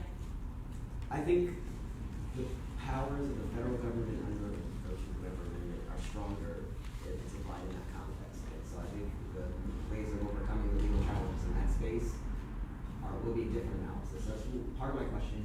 And then the second part of my question is, like in the area of environmental law, a lot of these issues of like priorities based on specific locations have like a different kind of analysis, and a lot of that nexus spans around the idea that like, for example, if there's an endangered species of flower here, and everyone's coming here to look at this particular flower, we as a community do have an interest in protecting that particular flower because it's a limited resource that we want to protect it. And I don't know how much analysis has been done to look at housing in kind of a similar context, that we have this limited stock of housing. And on top of that, it also, like, people who are commuting from Antioch all the way over here, it doesn't affect our air, and that's a limited resource as well, too. And so, one of the things that I would want to think about is, like, maybe at the end of the day, like, there's all these questions of legal risk and factors that we're analyzing in terms of what liabilities the city really can take on. I think at the same time, I would push the question back and say, maybe the city should be investing resources to just litigate some of these things and take it to court and try to at least, I don't know if the current Supreme Court is going to have a successful lawsuit, but at a certain point and at a certain time of year, it's important to actually just put the legal question out there and just accept the cost of litigating it, even if it is going to lead to some sort of legal proceeding. Those are kind of the things that I'm thinking about in a policy like this. Because I think, like, if we sit here and we try to think about how we can use the existing frameworks to solve these long-standing, like, institutionalized problems, we've already lost the situation. Because we wouldn't have had, like, if we had a system that was equitable, that we could use to rely to make change to begin with, we wouldn't have these questions right now anyway. And I think we probably should more specifically as a commission look at all the stages of the housing crisis, because you can go back, you can start, like, or you start with slavery, and you go to sharecropping, and you go from sharecropping, you go to Jim Crow. You go from Jim Crow, you get into, like, redevelopment and specific prioritization of putting African Americans in certain communities. You go from that to the housing crises, and you go to, like, Fannie Mae and predatory lending, and you go from there to, like, mortgage foreclosure crisis 2008, and you end up now, so, like, all that is a part of a long scheme. It really doesn't matter, like, from a market standpoint and a government regulation standpoint, at each step of the way, there are ways and there's forces that continue to oppress the African American community. So, like, and I think in context of the limitations that we have from a legal standpoint too, is that those obligations under law don't always apply in a private context too. So I think it's important, like, the community organizing aspect of it comes into place, because they can do things that the government can't necessarily do. And then, sorry, I'm going on a tangent now. And the other thing I'm thinking about is, like, Shelley Crane. There was a specific case that said that, like, okay, private actions, like, people, there was, like, we had racial restrictive covenants where people were saying, I don't want my property to be sold to an African American person, and I'm going to put that legally in the deed. The courts, even our Supreme Court, decided that that's actually something that the court, like, we as a government can't enforce that. And so I think at a certain point, and the alternative analysis to this is that our government has sat by for so long and tolerated this discrimination in the marketplace, and, like, maybe at some point we can't allow this to continue on. I think there's a case to be made for making an argument, maybe in a friendlier Supreme Court, but at some point making that argument being overt and bold. That's all. I just want to get to that. Yeah. Well, I think so. Next on our agenda, I think, was recognizing Commissioner Trigger. He's disappeared. Can I go look to see if I can find him? I think he left, but he said that I could accept it or ask you when you were going to hold this again in July or something. Trying to finish what he was saying. I think he left. He did. He's not talking. He's supposed to get an award. Oh. Yeah. Well, I guess he's. It's okay, we'll see. Not So- gonna get an award today. You didn't go to the bathroom. No, he left. Who did that? He has another meeting. Yeah. Makes sense. He does. He's very busy, sorry. Does he want to find out of all his posts, or just this one? He's in so many posts. No, he just was saying. He's still So another. with that, I remember you were actually at a time given, so you couldn't stay long enough. All right, well then let me, I have something written out, and I baked cookies for him. So you can imagine how I'm feeling. Aww. I can use them. I know you guys, but that's why We can all eat them. Well, he's gonna know because he's gonna watch this probably, so. All right, well, You want a special message to him right now? That would be good. okay. Yeah, say something. Igor, here are your cookies. But, I don't bake that much anymore. When I heard that Igor was resigning from the hack, I wanted to be sure that we acknowledge his wonderful years of service. Igor has served in the hack for over 7 years. During that time, he has served both as chair and vice chair. He is always polite and kind. He has certainly helped me maintain a level perspective. For the city of Berkeley, Igor serves on the zoning board, Measure O committee, the joint committee for implementation of state housing laws. He's an elected member of Berkeley's rent board. He's also chair of the San Francisco chapter of the Sierra Club. Oh, and he also works full-time. And chair From this background of service, Igor has introduced HAC members to many policy and political issues that we might not otherwise be aware of. I will miss him, but understand there's a lot on his plate now and in the future. Let's give a round of applause.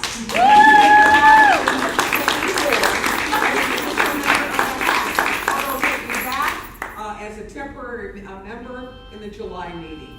Thank you, Igor, for all of your work, and you're welcome to have some of Igor's cookies. There's also water in little cups of water if you want it. Thank you, Mary. So, with that, I think we can move on to the next item, which is the Adeline corridor specific plan. Yeah, I'd like to introduce Ellis Street. She's with our planning department, and she's led the process of developing the Adeline corridor specific plan. So we have copies of the PowerPoint printed out for everyone, and she has copies here for you.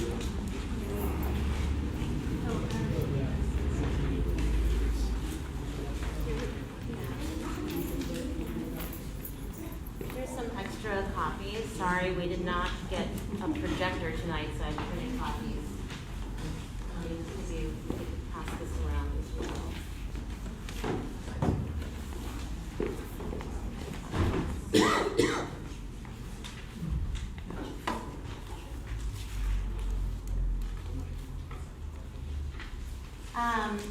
Thank you for the time tonight. Again, my name is Ellis Street. I'm with the planning department, and I've seen several of you at the past meetings that I've been doing in the past couple of weeks, so I apologize. You are going to be hearing a little bit of a similar overview, but appreciate your time. If you look at the packet, you'll see a map on the first slide. The map covers the immediate area along the about 1.3 mile long stretch of Adeline Street from the Berkeley-Oakland border that goes up to where it intersects with South Shattuck from Derby to Dwight Way. And right now, as Mike mentioned, we have had just now the draft plan and the draft ER out and published since May 17th. And it is a draft, so we're excited to share that with you and also look forward to getting input that'll just improve the plan, as we revise it and bring it to a better state. Tonight's presentation, I'm going to briefly cover the planning process, where we've been, where we're going. I'm going to go over an overview of the plan as well as hone down on the housing-related proposals, and then open it up for questions and comments. As you can see from the next slide about the planning process, the next slide about the planning process, you'll see a map that basically the Adeline corridor planning process was made possible by a grant from the Metropolitan Transportation Commission and the Association of Bay Area Governments, planning grants for priority development areas. And these purple areas on the map, you can see that the Berkeley City Council designated 6 of these areas in 2007, areas that have certain characteristics such as being along high-frequency transit and rail corridors, that are higher density areas. And you see the 2 PDAs, South Shattuck and Adeline, that are circled are our planned area. If you go to the next slide and just look at the flow chart, you can see that we kicked off this planning process in 2015 with a lot of a visioning phase where we did a lot of community meetings. We were initially at the Firehouse Art Collective. We had office hours, and we had over 1,100 people come and fill out surveys. and come talk to us there. We developed with the consultant team that we're working with an existing conditions plan, a report that looked at different aspects in terms of the housing economics, the land use, transportation, traffic characteristics of the area, to just name some examples. We took all the feedback that we were getting from the community and developed different plan concepts for further feedback in terms of designs of the right-of-way and different ideas about community benefits and housing, and brings us to where we are now with the draft plan and the draft environmental impact report. If you go on to the next slide that has a timeline, you can see that basically in May and June, there's been a lot of outreach. I've been going to a lot of commissions, just tonight in fact, to the Landmarks Preservation Commission and the Public Works Commission, and we've gone to the ZAB, the Transportation Commission, and we had a community meeting last Wednesday and a planning commission hearing yesterday that was well attended by several folks here that were at the meeting as well. There is a 45-day public comment period that is a little longer than 45 days actually, that ends on July 5th, where we're looking for comments on the draft EIR, and preliminary comments on the plan. We'll definitely continue to talk about the plan over the summer, but this will help us get a sense of initial comments or questions that we can work with the Planning Commission subcommittee. They've established a subcommittee and they're going to be meeting monthly over the summer. Their next meeting is on June 18th at this center at 7 o'clock, and they're going to be diving deeper first on the land use and affordable housing aspects of the plan, and our consultant team actually, Rick Jacobus, who's a nationally recognized housing expert, as well as Aaron Welch from Ramey Associates will be there to be able to answer questions about the zoning that we've developed and the feasibility studies behind that. The idea is that over the summer and working with the subcommittee, we'll be taking all that feedback, summarizing it, and kind of distilling it into potential draft plan revisions, as well as responding to comments that relate to the environmental impact report and developing a final environmental impact report in the fall. The subcommittee will also be coming back to the full planning commission with a recommendation about the plan, the EIR, and the associated recommendations for amendments to the general plan and the zoning, the municipal code, the zoning regulations. The planning commission is is the body charged to make the recommendation to the city council, and Sorry, I just want to make a quick motion to extend the meeting time to 9:40. I don't think we'll need all of it. We have a standing rule to extend the meeting past 9:40. Sure. There's been a motion and a second, so all those in favor? Aye. All those opposed? Any abstentions? Seeing none, the motion to extend the meeting to 9:40 is passed. Thank you. So hopefully we'll get to the city council, at the end of the year, or more likely sometime early next year. Moving on to the next slide, just vertically below. Sorry. I have the wrong. Yeah. Thank you. That's what happens when you print out 4 up to a page and you don't know which direction to go. So the next slide is the plan overview. As you can see, it consists of 8 chapters. The introduction really talks about background about the planning process and how the plan relates to other regulations in the city. The vision and the planning framework, I'll talk about that a little bit more, but lays out a plan vision. It also includes an overview of historical context, which has been very important throughout the community process in terms of recognizing and acknowledging the history of the neighborhood. I think you all in the past item have been talking about that in terms of the effects of redlining and the community having had, been a more welcoming and inclusive place with a Japanese American population and then the African American population in the area, and really being a cultural center for the African American neighborhood and impacted by the construction of BART coming in, and then exacerbated by, of course, the increasing and accelerating, affordable housing crisis, regional and nationwide affordable housing crisis. The next topical chapters 3 through 7, are structured around having one overarching goal as well as policies that support that goal. And the handout that you have, the double-sided handout, is just a table that extracts all the policies into each chapter so you can just have it at a glance. I just want to emphasize that what we heard, looking at the next slide, over the 4 years that we've been talking to the community at community meetings and smaller meetings, focus groups, et cetera, really coalesced around 5 areas of focus, and affordable housing and displacement really, rose above the top, to the top, as well as issues around the need for additional green space, open space, places that the community can gather, social gathering spaces, making the street safer for pedestrians, cyclists, vulnerable populations like seniors and families with children crossing the street. Another area that was very important was economic opportunity, and especially for low-income entrepreneurs.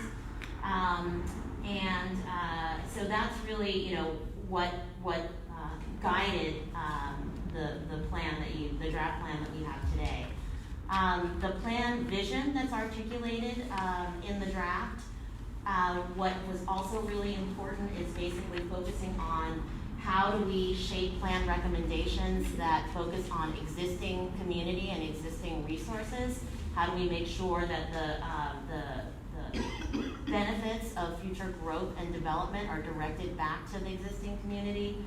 So what the vision articulates, it really looks at how do we nurture and grow a healthy community that has access to affordable housing and tenant protections, that recognizes and celebrates the history of the people, places, and institutions that have made this South Berkeley, the Avalon Corridor, what it is today, provides economic opportunity, and has walkable, bikeable, green spaces that are accessible to persons of all ages and abilities. So that's the grand vision that's there. If you move on to the next slide, you'll see just the 5 areas, the chapters, and the strategic goals, that have been, that are the overarching goals for the chapters in the plan. The vision and planning framework also includes, you'll look at the map, the next map of the plan sub-areas. It breaks up the planning area into 4 sub-areas. The South Shattuck area from Dwight to Derby Street, the North Adeline area from Derby to Ashby Avenue, the Ashby Bart area, and the South Adeline area from Woolsey Street to the Berkeley open border, pretty much. And it does that to be able to present a framework for some of the land use planning ideas and some of the right-of-way proposals, because of the different physical context of those areas lend themselves to sort of different recommendations. So even though the plan has many different policies and many different ideas, what we've tried to do is really highlight the 5 big ideas in the plan. And so the first one, you can see the 5 on this slide. The first one revolves around affordable housing. And what I want to highlight, even though there, as you can see from the handout, there are many different policies, is just that there is a policy to ensure that 50% of all new housing units are affordable to a range of income levels. And how it does that is it has a policy in the land use chapter as well as the housing chapter to prioritize publicly owned land for affordable, income restricted affordable housing. And in this area, the largest and the opportunity site for affordable housing are the BART parking lots. And then the other thing that it does is propose new zoning regulations that repackages the existing zoning to create different tiers of requiring different amounts of affordable housing in return for different densities, heights, floor area ratios, and different other development standards to try to, which you achieve by providing on-site affordable housing. So that was definitely a policy choice reflected of the community conversation that we had, that that even though, on a citywide basis or overall rule of thumb, there's the idea that, you have the option to collect fees instead of provide the on-site housing in order to be able to accumulate those fees for larger projects. Here, the emphasis was really that we want the on-site affordable housing. So that's what informed that, that choice. And another policy that I wanted to highlight that basically Eli already spoke about is a policy in the plan to develop a priority of new affordable units for current and potentially former residents, realizing, as Eli mentioned, to navigate aligning with fair housing law and other legal constraints. The next big idea relates to the Ashby BART station. For the Ashby BART station, this idea really cuts across all the 5 strategic goal areas, and the vision for the Ashby BART station is to create vibrancy around the BART station with substantial amount of affordable housing, high-density, transit-oriented housing that provides also space for economic opportunity and community-serving uses and public space. As you know, I'm just going down to the next slide, that's at the state level, Assembly Bill 2923 requires BART to develop standards and guidelines by July 1st, 2020 for its properties. So the city is moving in parallel with efforts around North Berkeley BART and future planning efforts for that BART station. The city council recently adopted goals and objectives for North Berkeley BART at their May council meeting. And similarly, the Adeline Corridor Plan takes a big step forward in parallel towards these next steps of developing a memorandum of understanding with BART by outlining, you can see these 7 objectives for the BART station. And the objectives, the first 6 objectives really relate to different development parameters. Affordable housing, it also sets out a goal of at least 50% affordable housing at the BART sites. And it doesn't, what the objectives do is remain broad about, the development parameters. It tries to set some objectives, but doesn't get into the specific zoning, specifically because there's still conversations that we need to have at a community level around some of the components that are desired by the community. In terms of, we've heard a lot about, wanting to make sure that there's extremely low income housing, also not to forget about moderate income workforce housing. We've also have an objective in the plan that goes around public space and making sure that there is a big civic space that can be also with amenities that we're talking about with the flea market as well as potentially the farmers market. So a civic space that can be utilized as a market space. There are lots of variables with that, that we're talking with, that we've heard in terms of is there electrical hookups? Is there all-weather, some kind of all-weather protection, so that vendors actually have more of a chance to vend when there's poor weather.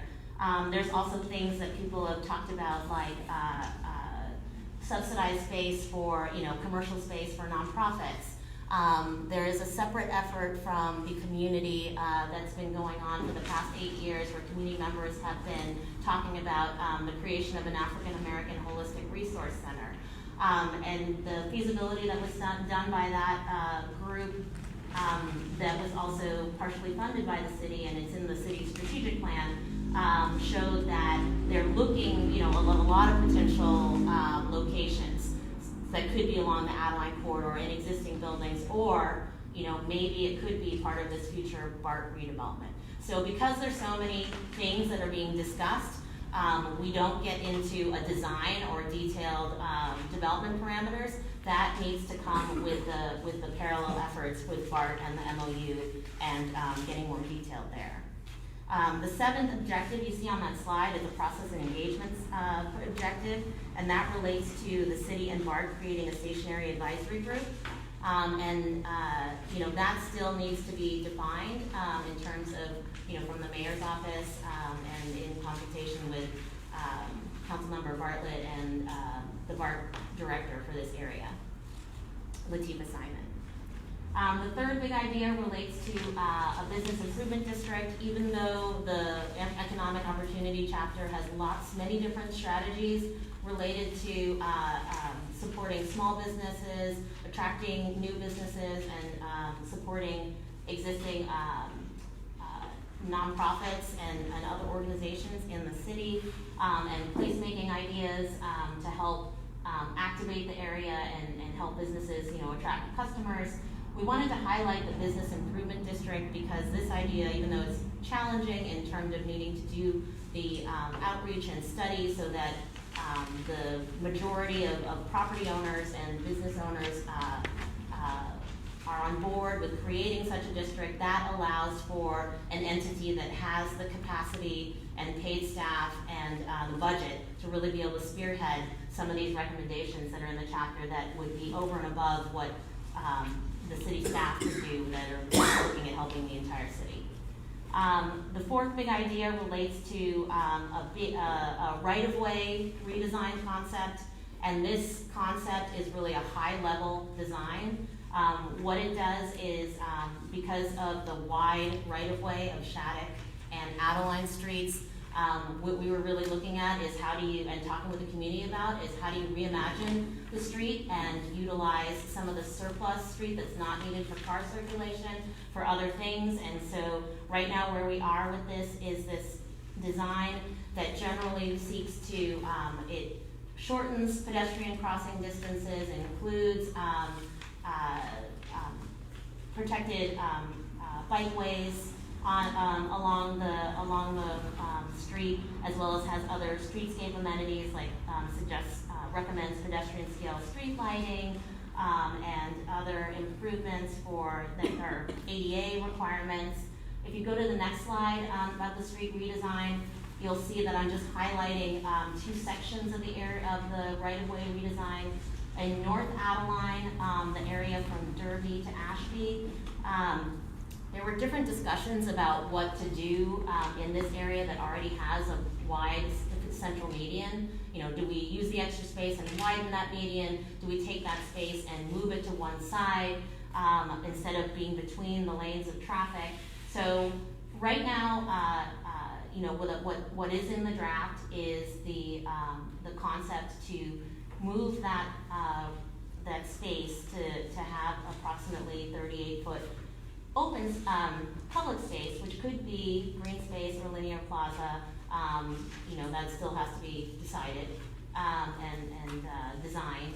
But to the west side of the street, and in the South Adeline area, you'll see that the proposal is a reduction from 3 lanes to 2 lanes in each direction, which results in more space for potentially a plaza or open space. You know, that's a space that could be for the farmers market should they decide to stay, or potentially even for some other community-oriented facility. The fifth big idea comes back around to what I was talking about in the vision, which is really about supporting, you know, public investments and capital improvements that support existing institutions and resources like the Berkeley Flea Market, like the Farmers Market, the Juneteenth Festival, and like I was saying, for even future institutions, just highlighting again the African American Holistic Resource Center. I just wanted to highlight before I get into the implementation chapter also is when you have a chance, if you haven't already, chapter 4, the housing affordability chapter, really gets into many goals and policies, as well as tries to lay out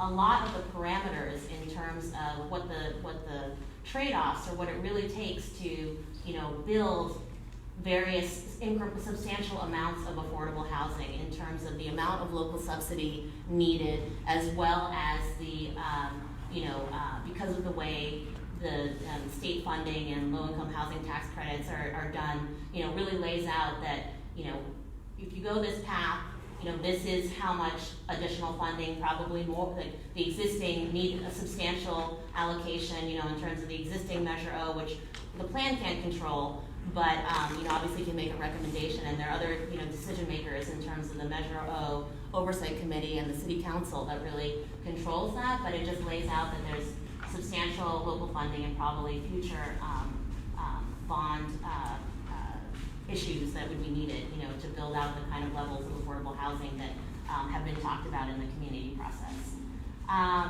And also Appendix C gets into some of the feasibility analysis that was done to be able to develop the proposal for the on-site affordable housing zoning, which for now, and this is subject for discussion, but for now, the on-site affordable zoning, housing zoning focuses on requirement to provide low and very low housing. And that was a choice just in terms of, given, just a little background, given the conversation that we had with the community in terms of how the feasibility study looked at pretty much building types that went to, the 75 or the 85 feet, wood over podium, type of building construction, because we weren't hearing a lot about, going taller than that, which would obviously be more expensive. It would allow, but depending on how tall you got, it would allow for a greater increment of value capture. But right now, given the limit of looking at the, the building type that with the 75 to 85 foot building height, the level of value capture was not high, given the landscape of existing fees that Berkeley already has. So that's why there was a choice in terms of, given the community feedback about affordable housing, the focus was, well, let's focus, trying to focus all the value capture on-site affordable units, and let's, because of the need for providing something that's kind of streamlined and straightforward, for now, the proposal is it doesn't provide like a complicated menu of different types of levels of affordability. What it does is it tries to provide a streamlined process and a simple menu. That's obviously up for discussion and things that we'll look at, but it changes the math in terms of the feasibility. And we've also heard through the past meetings that we've had, comments about looking at project labor agreements and those things. But again, that's up for discussion, but we look at the feasibility and that changes the math in terms of what kind of value can be recaptured. So moving back to the packet of the slides and just looking at the implementation chapter, chapter 8, what that does in the plan, it provides specific next steps and identifies responsible parties and potential funding. We want this to be able to, promote transparency and accountability. It's our first stab in our framework at the near-term steps to be able to advance the policies in the plan. If you look at the next slide, here's some key examples of implementation actions.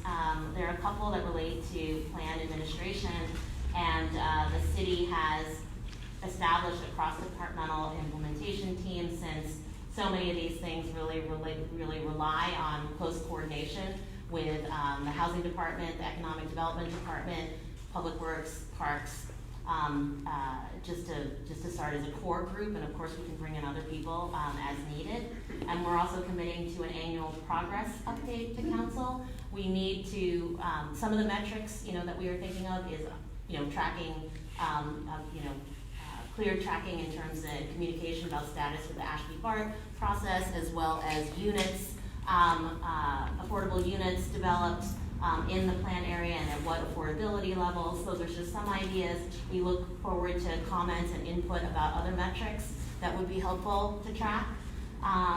Other ones, include the development and adoption of general plan and zoning amendments concurrently with adoption of the specific plan, and then development of the local community preference policy, needing to find funding and staff and refine that, but that's a high priority of the community.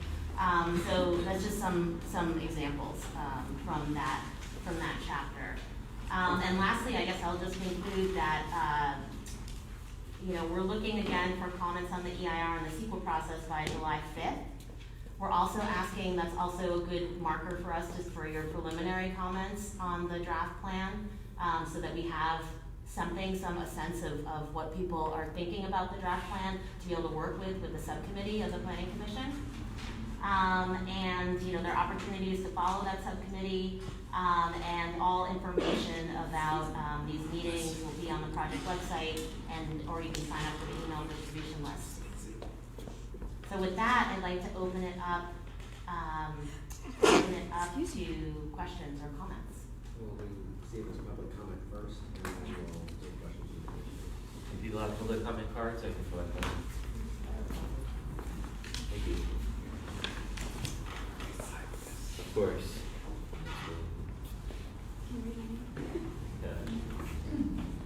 Everyone?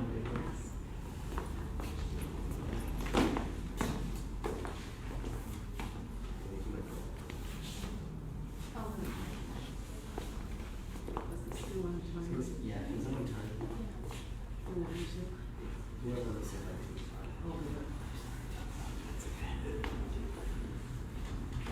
Okay, so we'll stick to our 3-minute timer for public comment, and then we'll start. So first, about will be 2 minutes. 2 or 3. Let's do 2 minutes.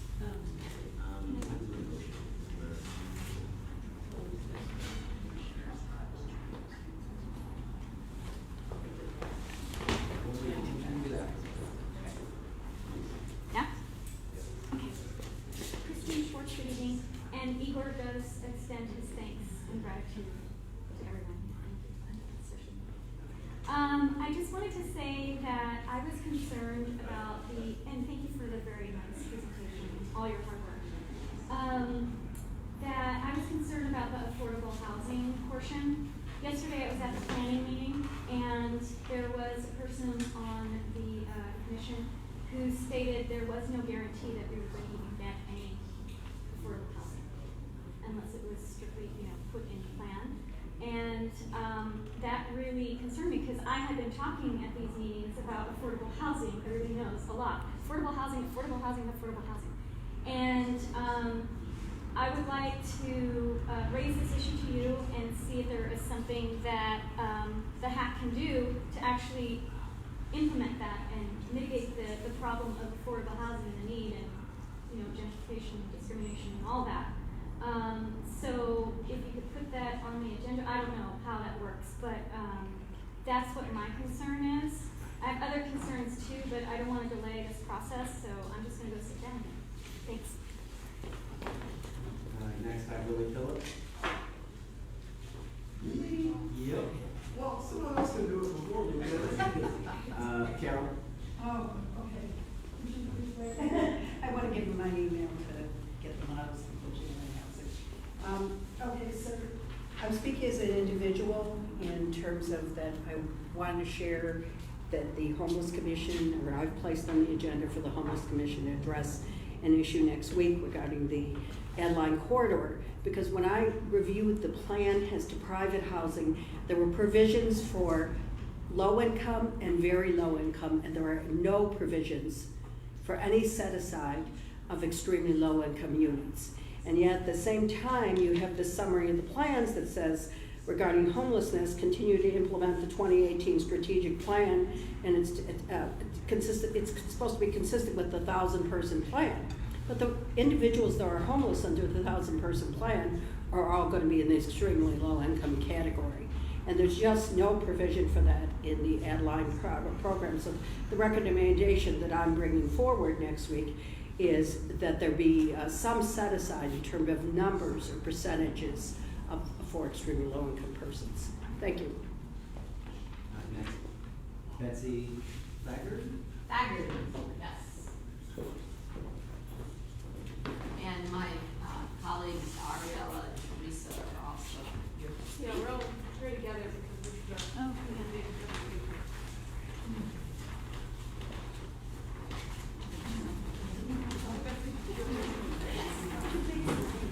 So my name is Ariella Burnett. I've been a resident of Berkeley for 20 years, and I'm a member of South Berkeley now. And on behalf of the 1,000 community members who have signed our petition to build housing at Ashby Bart, I'm here to show you this and share with you the sense of urgency and the excitement that I encountered while I was canvassing for these signatures. We are asking the city of Berkeley, and BART will be asking BART at their meeting next week, to prioritize the Ashby parking lot as a site for housing. We need this as soon as possible. We request that the city of Berkeley and BART hire staff to prepare a request for proposal for housing, for a great open space, for making the streets around the site safer.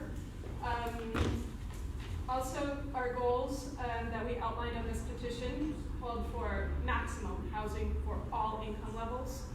The more housing, the more affordability we can have. We want 50% affordable, and the more units we have, the more affordable units we will have. The more total units, the more affordable. We are envisioning a high-density project, 150 units per acre. And we want to make sure that it includes equity and diversity, right along the lines of what Eli presented earlier tonight, with including community preference policies. We think it's really important to create a permanent public open space for the Berkeley flea market. They could have a flea market 7 days a week.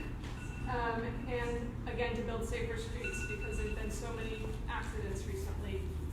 These streets are too wide and people are driving too fast. While it appears that the draft plan and the draft EIR are generally along the lines of these goals, we are very concerned that nothing will be done unless the plan and the EIR are revised.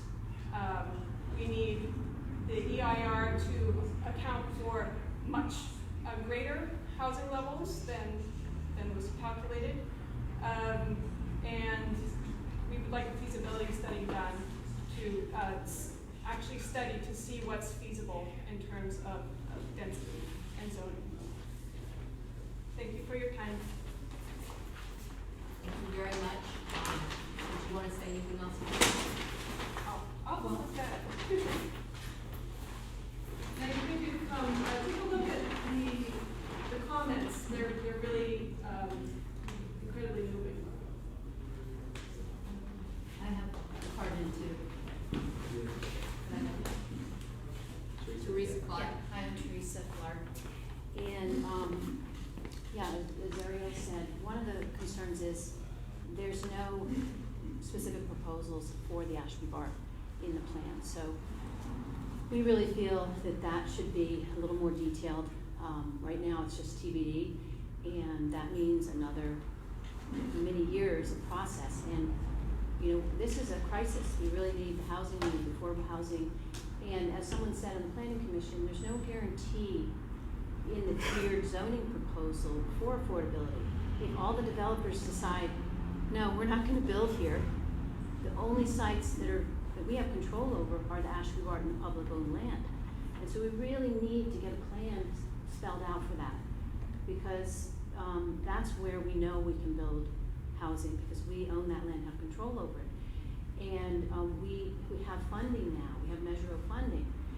And so if we leave Ashby Bar out of this, it's just going to prolong the process. And this is our best opportunity to get a lot of affordable housing, to get the lowest, the homeless. We can use Measure P monies that are available Measure O monies, and get this going. So I think that's one of our big concerns, is that after all this time that we spent as a community really wanting this, we're gonna have to almost start over.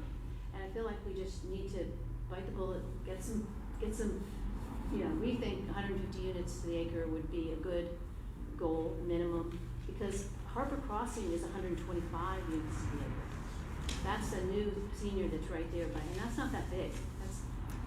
It is seniors, the units are about 550 square feet each, but, the zoning for Ashby Park should be already laid out so that we can really get this going and, talk about it during this process.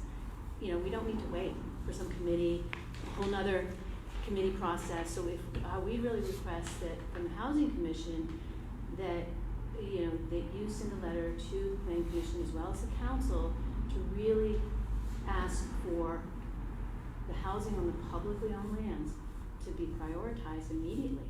That's what we have control over, and Ashby Gard is a perfect one. And there's no reason to wait. I think we all understand the issues now. And the big, besides the piece with housing, which is, really the Housing Advisory Commission's purview, but also the transportation is so, the lowering the number of lanes in front there along Ashby Bart on Adeline. We don't wanna stick with the same. The proposal only evaluated 4 lanes, which is what we have. And we need to lower it to 1 lane in each direction. Yeah, it has 2 lanes in 2 directions. We want. It's been 2 minutes for a speaker. Oh, sorry. So so thanks for your time And then I'm Betsy Baggard, and if I could just finally add to what Teresa was just saying about transportation, we also know one of our members was a former transportation planner for the city of Berkeley and worked extensively on funding transportation improvements throughout his career. And he says that all of the funds available for transportation improvements now, for all these pretty pictures that we have, what we'd like to do, are tied to housing density. So we can't really fund any of the transportation, pedestrian safety improvements that we want unless we have asked for much higher density along the Adeline corridor. In fact, the zoning that we have now would allow most of the units that are being proposed in this plan. And we think the corridor could have maybe twice as many units. So we would like to see the EIR address another alternative, which calls for a lot more units of housing than what we currently have. Thank you. And we'll send our comments into this, the staff and hopefully you'll get them next packet. So we didn't write them out yet we'll send them in now. Have questions for the public till after all of those, so we can make sure we get some chance to hear.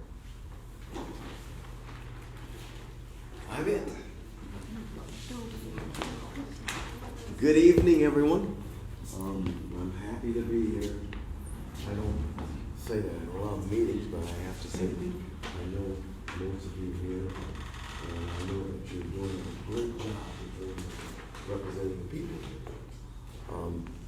But I think that the question that remains to be answered, that has yet to be actually explored, but it has been in some point brought up a little earlier, is equity. And that question still remains to be answered. The priority in terms of who actually have lived here and who actually has been affected, and the housing that's affected them, is very critical in terms of the decisions that are made. I know that we've explored more density in terms of housing. I know that we've explored being able to shorten the lanes. But what about people? What about homes rather than housing? What about being able to discuss the issues that come to hand when it affects people that have been displaced? I think those are the questions that still remain to be answered. I think there's a question that has been brought up in an earlier discussion that we had too, that there was a referral that was made to this commission as well as the planning commission to explore the issues of the impact of displacement and gentrification.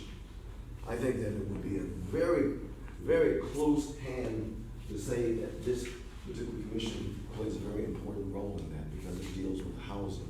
It deals with homes, not housing, homes. And it needs to be addressed. So what I urge this particular commission to do is to write your council members and say that that's a priority. Because in the meantime, we're bleeding out. We're basically losing sight of the fact that people are losing their homes, and for the most part, we need to be able to address that. With all the other issues that come along, mind you, and I'll finish, we need to address the people issue first before we start dealing with homes. Thank you. Or housing, I'm sorry.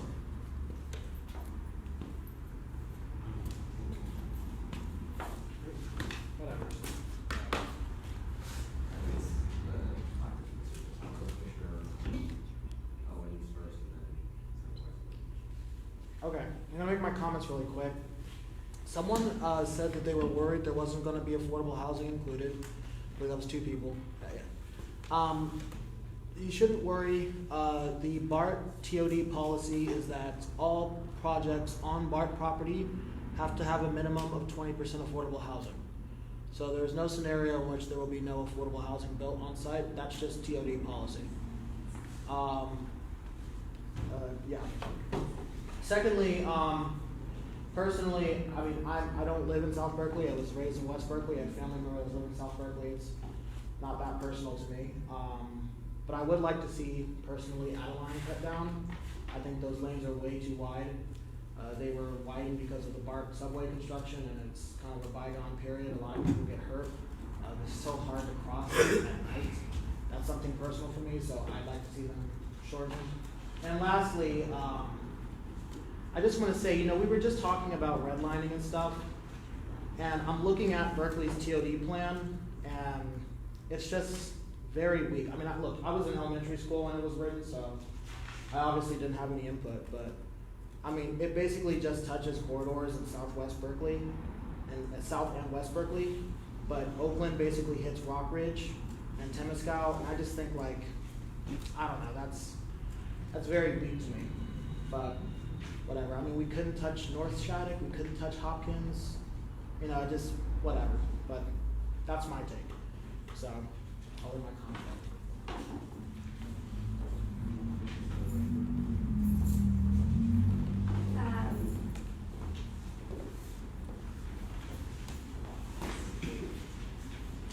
It's always hard when you are comments, so.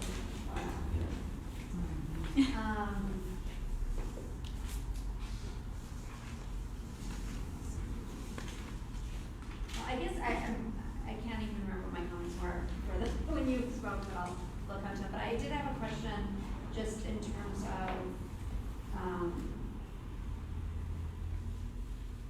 because I guess I'm curious about South Berkeley now, I think you called it, and how that interplays with Friends of Adeline. Because it sounds like you're saying you build more and more and more, which I think for folks who are dealing with displacement always makes us nervous. I guess I'm one of those people. I don't have an issue about building better units, but it tends to prioritize. It's the folks who live in protection and preservation, and folks who just build, and I think, interestingly, you explained that building is not gonna, we can't build ourselves out of this, even though I know that you share some of the building out of this strategy. So I guess I'm just curious. I mean, I live in South Berkeley, I have kids who go to school, but I don't,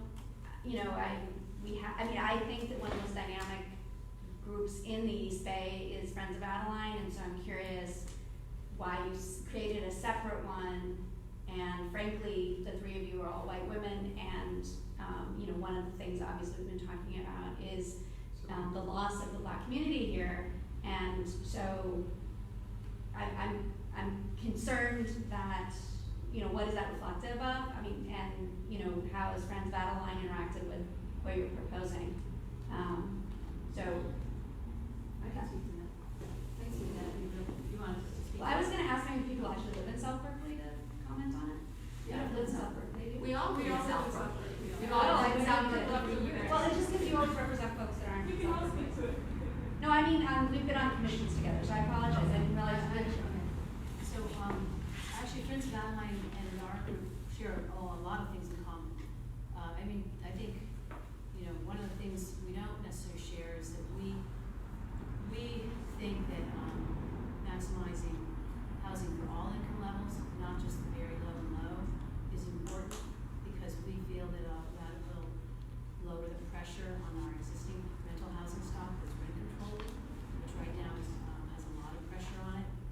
So we're, we know we can't, we have to, in a way we have to build ourselves out of this somehow. So that's partly our approach.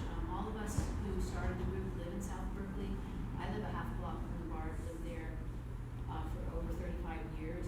And I really do apologize, I just misunderstood. I didn't know. Yeah, and we're in constant communication with Willie and Margie and Mari. We've had a lot of meetings together. And, we don't agree on everything, but we definitely feel that the displacement is a huge problem. And we see that the affordable housing, we're really about implementation. How can we get this housing now in our neighborhood? Because it's been so long. I've been through so many planning processes since my time here in Berkeley. I started doing low-income housing with the Land Trust in 1992. And it's just a struggle to get anything in our neighborhood built. And then I've worked with Affordable Housing Associates for over 10 years, just trying to get more and more. I worked on the Harbor Crossing project, and that took 20 years. It's just, we have the Ashby Bar, and it's such a great opportunity for us to really do affordable housing. And we have a measure online. It's a great, that's where we're coming from. And so we realized that, we just wanted to bring our passion, out too. So we're not against bringing that online at all. No, we're working together really on the things that we agree on. We don't agree on everything. So, we agree, but very much on the right to return. Right to return. Yeah, and that's what a we're big really issue. about, I'd say, is we're about maximizing the number of affordable units that get built in our neighborhood. So we're looking at all the different ways that affordable units can get built, from the homeless housing, from the very extremely low to the 60 to 120% AMI, the missing middle. How can we get all of those different income levels, maximize units for people who can't afford the market rate? And that involves building some market rate, because you've got to use those developers in order to get them to build some below market rate housing. That's how you maximize the number of units available to people who can't afford market rate. I'd like to add that the 1,000 people that signed the petition were not all white women. I'm just asking because it's a little bit of an elephant in the room. I'm also a white woman. I understand. It's not like I'm just saying that it's. We were the three who were available tonight to hold the petitions. But also I want to emphasize that there is a link between housing density and available funds for street improvements, infrastructure improvements. Getting the public plaza built will only happen if there's enough units, and half of those will be market rate to subsidize that. And those units will also help achieve the grants to redo the streets. I'm dreaming about Adeline going down to 2 lanes, that there could be a 2-way cycle track, and there could also be 40 feet of linear public space, a greenway, a public plaza for the flea market, for the farmer's market. And that will only be able to happen with enough density. And with a space like that, we could have the flea market. So I don't mean to, I just think that, it's not what, I apologize, I feel like I created a separate conversation, so maybe we'll go back to the speaker next. I'm sorry, I share your end. Well, I'm thinking that given the time, I can contact Elisa, right? You're the one that's the public, the city official, and the draft documents are available online, because I have feasibility questions, and I can look through documents, and I can just provide written comments before the July deadline and not take up meeting time.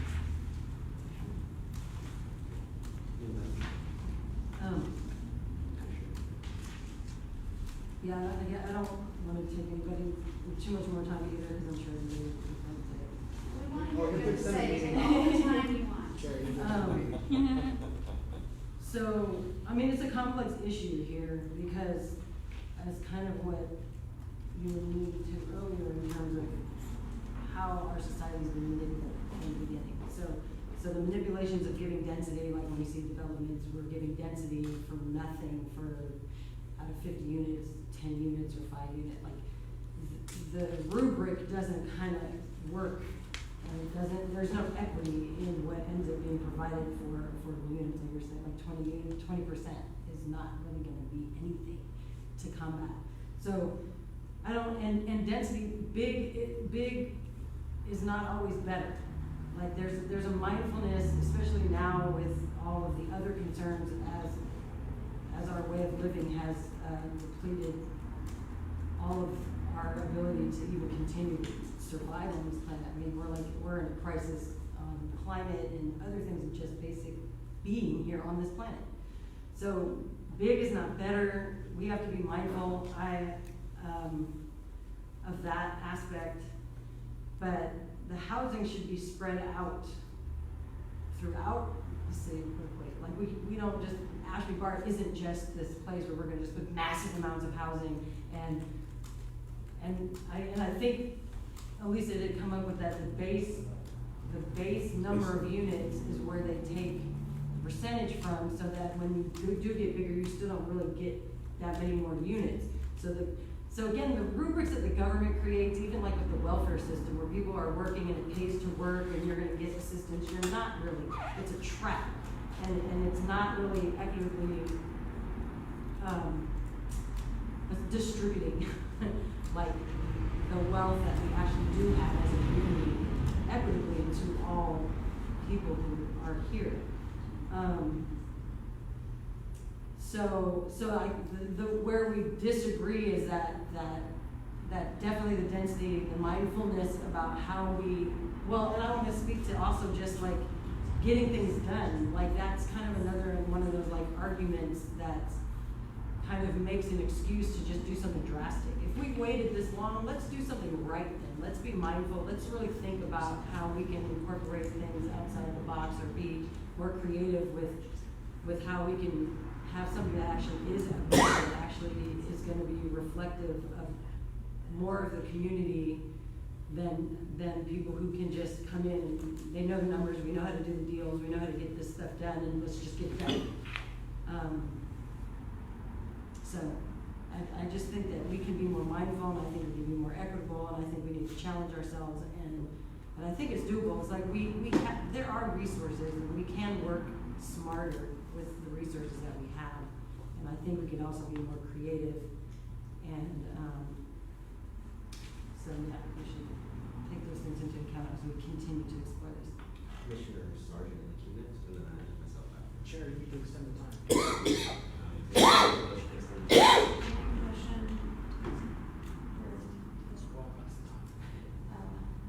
The 10:15. Oh, I'm out of here too. Okay, we can leave it. I'll second 10:15. We got quorum now. 5. There's 4 people, so it should be good. Do you guys need to? You need 5 for quorum. Yeah. That's good. There's been a motion and a second for 10:15. Yes. So all those in favor of extending the time to 10:15, please say aye. Aye. All those opposed? Any abstentions? Motion passes. We'll go to 10:15, and I had Commissioner Sargent. Lisa, you've done an amazing job. This is, I mean, you entered into a hornet's nest when you came here. I told you that when you took the job. Anyways,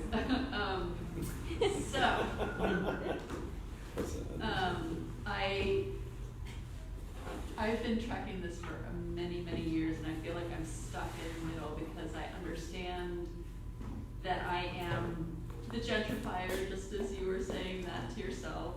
But I've been here for 25 years. I've lived in the same neighborhood for 25 years. So, and I absolutely agree with the institutional structures that have totally screwed over this neighborhood.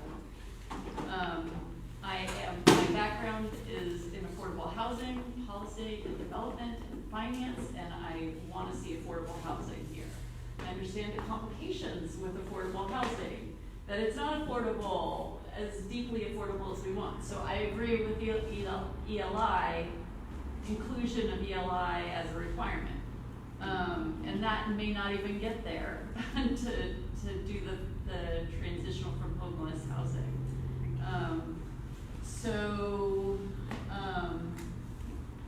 I do support the high density development at Park, but I do support the work that you guys are doing with the South Berkeley now. But my original kind of early participation with you guys was to kind of figure out a balance to have like the development, but also balance it with the community needs and having like a professional kind of wherewithal to kind of figure out how to attract the support that the community needs to address these issues of, you know, the displacement and the tenant protections that are so hugely needed. So I feel like I'm kind of straddling everybody's position because I get it all. That's why we're glad you're here. So yes, I agree with ELI. I also agree with high density. I want to see higher percentage of affordability, but I get the potential for how it would be infeasible. So I want to see the Adeline shut down on the weekends and just have the flea market on the street. I'm sick of having a freeway coming through our neighborhood. I'm a little bit concerned of the bid as a financing structure, just because of the general kind of, but I do see where you're coming from as like a way of financing, like improvements to the neighborhood. I just find that the bids end up being quite, like they don't seem to be as holistic as we need them to be. They're a little bit too much on the economic development side and not on the community development side. So I'm a little concerned with that as a financing structure.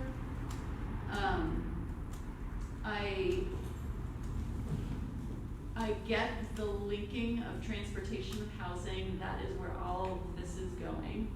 And that's where all of the financing is going. But unfortunately, I think we're the unhappy marriage of transportation financing, which is where all the money is, and linking it to the housing development and not really having kind of this larger perspective of the community needs. So, and I've talked to you a lot about transformative climate communities, and it's not a program that we can access, but if there's any way to encourage lobbying at the state level to broaden that program, because I feel like that would be a perfect program to actually have like structural investment over a long period of time to do the deep community work that's necessary. You know, like doing the work with, working with the problem landlords and maybe incentivizing them to sell to the owners and work, doing the kind of the deeper dive work that needs like the day-to-day kind of working on the ground and muddling through the contracts and muddling through all of this stuff. The other thing that I'm a little bit concerned about, the tiers, and I love Rick Jacobus. I think he's a great person. I absolutely hate inclusionary zoning because it's the biggest pain in the rear end to enforce, and I am having a bear of a time enforcing it in my city, and it's just a very frustrating program. I get the wanting to have little percentages in large projects, but it's a bear to administer, and unless there's a way to like have some, I know that the city has monitoring fees to make sure that the inclusionary works. But they're often probably not sufficient to do the work that you guys need to do in order to hold landlords accountable. So I'm still gonna try and figure out this tier system that you're providing. The one thing I did notice in this plan is that you provided the proposed tiers, but you didn't provide, or did you provide the baseline that's currently existing? Did you do that? Oh, the current existing rules? Yeah. Is at 20% inclusionary? No, Oh, sorry. like the zoning, like the baseline. Yeah, what the current zoning allows. Or is it just too scattered? No, I mean, it's very different. Yeah. And it basically, in a nutshell, has development standards, any of which can be modified by a use permit, except with the maximum floor area ratio of 4, which then, with the state density bonus, then can be, This is being worked on right now by No, I know, a I consultant. know. I talked to Nika about it. Anyway, yeah. So basically what we're trying to do is. See what they're doing, see the idea. Right, instead of being able to, use permits are often given, I mean, in all the projects that have come forward, so it's trying to look at, instead of giving the use permits for that and allowing the state density bonus to require, try to get back something for those changes and then putting in stops at the, up to the 4 and higher FAR to get the on-site affordable housing. Yeah. Oh, Sorry, I don't know if this is, I just wanted to, before people leave, just mention that there is a staff report that was done for the planning commission meeting yesterday that kind of is a nice summary to dive, before you dive into the, 290 or so page document. You might want to take a look at that. Is it possible for Yeah, staff to send it? if you send it to me, I'd be happy to distribute it to you. Links to both. Of course. And that's on the burden. Because I think this is too complex to figure out right now at 10 o'clock at night, in my opinion. The planning commission, so that's the separate committee. The full planning commission hearing that we had yesterday, that's a staff report to that meeting from yesterday. Okay, so take a look at that. Yeah, and I'm happy to provide the link. I'll take a look at that. So anyways, I'm done with my comments. I mean, this has been a bear of a job and you've really gotten it to a point that I want everybody to stick together. Let's get it going. I want to attract resources. I want to do traffic calming. I want to see housing. I want to see more affordable housing. So let's all stick together and make it happen. That's what I'd like to see. So I think I had Commissioner Mendoza first, and then Commissioner Owens. Sure. But I was with the traffic. I just also wanted to point out, because you guys were saying that the Harbor Crossing, it doesn't seem like that big of a, however, the units are 1 bedroom, they're all 1 bedroom. 550 square feet average, yeah. So, and would this Ashby development have, for families, so there might be different size units, so it wouldn't necessarily be exactly. No, you know I'm just what trying to give you saying? a perspective. Yeah, so, okay. Sorry, did you say earlier that 50% BMR at 75 to 85 feet zoning doesn't pencil? Did I hear that? No, I think what you're talking about is I didn't mention that at all tonight, but maybe that was when I saw you at ZAB. Maybe. But basically what the feasibility study that was done on the current tiers, given the projects that the pro formas that Rick Jacobus was able to review, showed that at the 50% level, he uses a yield on cost of 6% in terms of projects to be attractive to developers, just given the risk they undertake. And so what he does is he models the different tiers, and the different tiers at the 50% level of affordability, I believe it's a little bit above, he's saying that 5.5 to 6 is marginal. Yeah. So it's not like we know a bunch, just on the face of it necessarily. We don't know about the average, maybe the average project, like it's not necessarily very attractive. But we don't know what specific developments, what financing they might have, so it could happen. But, the plan, I think, kind of lays out really clearly, just given the economics and the financing that we know of today, construction costs, et cetera, like, he gives a picture of like what the, marginal feasibility. Okay, so, yeah, that's what I anticipated too. But look, okay, I just want to make clear that, and I hear what my fellow commissioners are saying here, but I want to make clear that when we build housing near transit, that reduces carbon emissions, right? This is what Turner Center has shown, this is what a lot of UC Berkeley research has shown. I'm just adding this, so we don't want to spread the development out per se, because we don't want to encourage people to drive. And if we do it at these like high opportunity sites like Ashby Park and North Berkeley Park, we want to make sure folks stay on transit and stay away from driving. So I am very adamant about maximizing density at high opportunity transit stops like this. I mean, this is like $1 billion in today's cost, the cost of the station. So I do want to emphasize that we should build a lot near these high rapid transit stations. And the more housing we build, the more useful that percentage is. Because 20% of a tiny 100 unit project, I mean, that's not a lot. That's not a lot of housing. But 20% of a 1,000 unit project, that is a lot more affordable housing. And I know people get caught up in the percentages and stuff, but like homes are homes, right? I don't live in a percent, I have to live in a home. So I think it's really important that we understand that we want to maximize the total number of BMR units. I don't want to get too caught up in the percents. I know this isn't a hack function, but to make clear, that is my philosophy on this.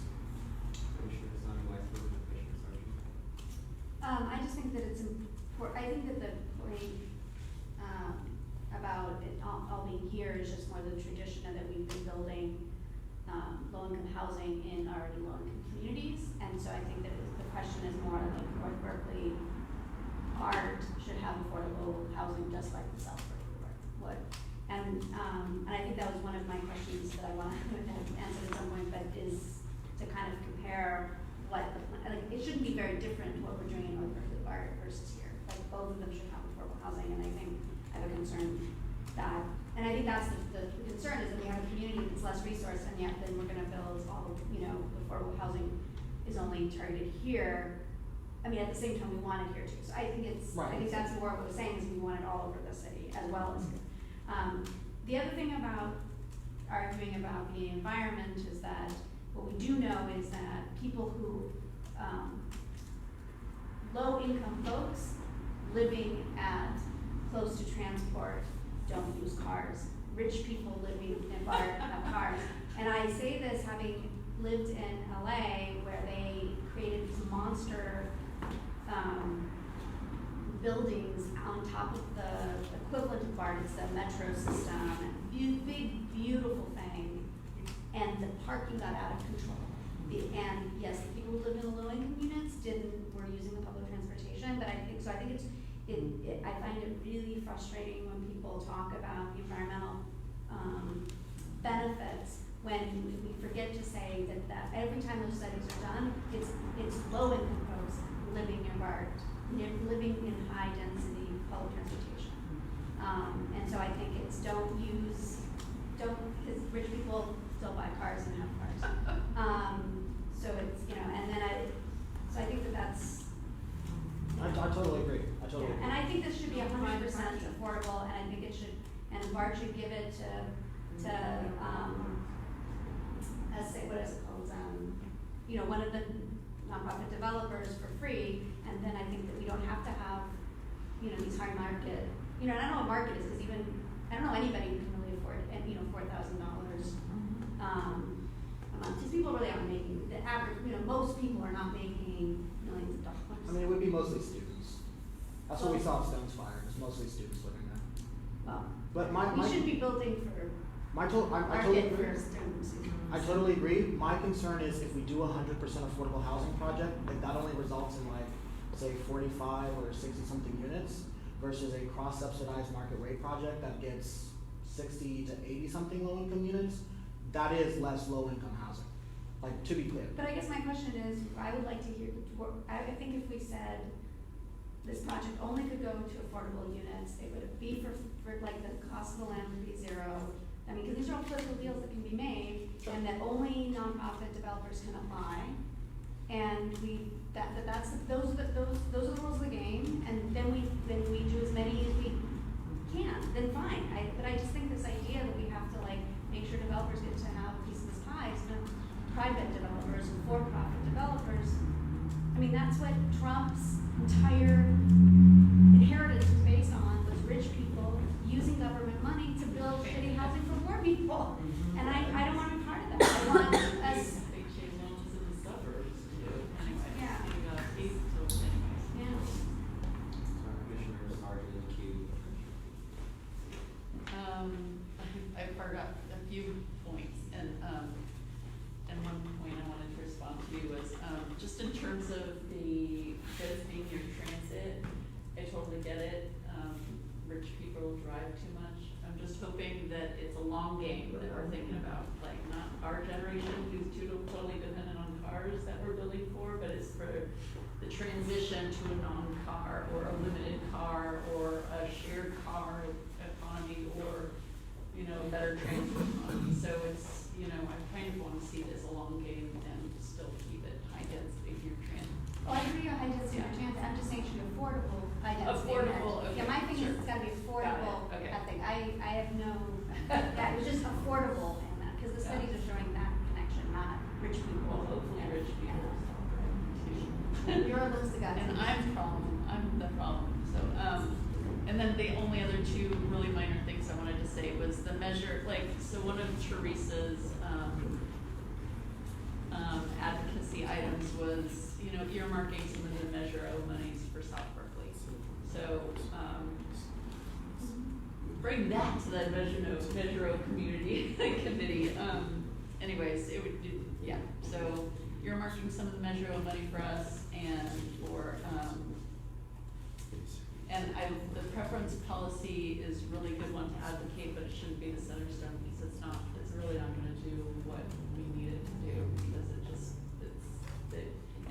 unless something happens similar to what was happening in Cambridge where they're actually able to employ it with the inclusionary program and, you know, figure out what they're doing in Cambridge and replicate it here so it actually works. Because like, I don't think it's working in Oakland, but I'd love to see the data, and unfortunately they're not collecting it, and, the only reason it's working really in San Francisco is because they have that centralized system, and because they have so much money, and because they have, just kind of the ability to kind of influence those decisions. So I like the preference policy, but there has to be some infrastructure to support it in order for it to be really effective. Sorry. If we're talking about carrying on climate and building housing, we haven't talked about building, We have to talk about how the commercial development will be funded. I mean, there are lots of holes here. yeah, but I'm just adding that because that has not been said at all. If we're hitting housing with climate concern, like being density and transportation, what's that, please talk about green building. I just think the parking lot, we can all agree the parking lot's not helpful. Okay, so is there any other discussion on this item? Seeing none, we will move on to the last item on our agenda for the evening, which is the development plan. I don't think anyone's gonna. I think we can postpone that to the next one. We have timeline for it anyway? It's just fine, let's go through it. And we'll try to make that first. And you have Marion provided a handout, so she submitted her comments in the handout tonight. If anyone else would like to submit for the next meeting, you can go ahead and pass those on, and I'll include them in the next packet. And I'll include Marion in the comments at the end. This is gonna push it, and I have a question about,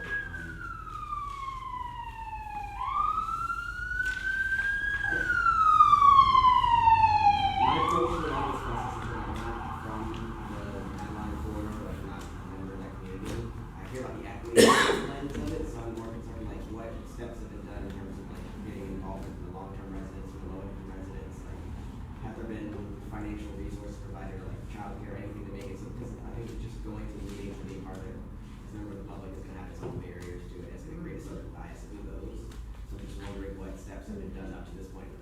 I feel like we talk about equity, and everyone has an idea of what equity means, but I feel like I'm judging like the tangible steps that you feel have been done to make it an equitable process.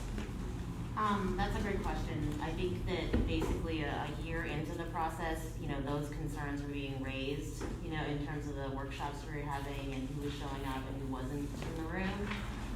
So what we try to do differently is basically, I think it's like a long-term process in terms of building trust and building those relationships. And so we try to, I've tried to go out to local NAACP meetings and meet with local church groups and the pastors and doing small focus groups, meeting a lot more with, neighborhood groups like Friends of Adeline, and also reaching out to groups in South Berkeley now. But one thing that we're also talking about doing is just improving this process. We've been talking about doing a workshop at the Black Rep coming up. And so we're just, we're trying to build the infrastructure and relationships to move on and improve. And so always looking to suggestions for, and talking to community leaders and trying suggestions for how to have those it boosts the outreach and have people, bring their networks in to this process. But it's definitely a challenge because we're dealing with a lot of historical, built-up mistrust, in city-run processes. So another part of that piece I would question is in terms of the hiring process as part of city staff, how many people do you all employ who are part of the community? And then the other thing I would think about is one of the things I think is true of the African American community in particular is that churches and religious organizations have been a part of the bedrock for the community and have given structure and foundation to a lot of the organization that has created it. But I don't know the statistics in Berkeley, but in Oakland, for example, 70% of homeless are African American, 40% of homeless are LGBT. And so that means statistically at least 10% are Black and queer.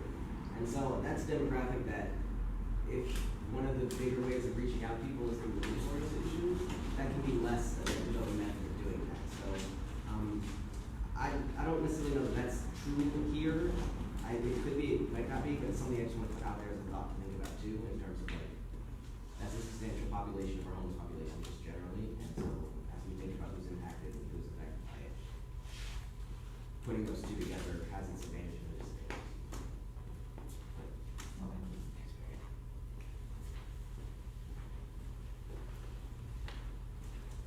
So I think we have any other questions?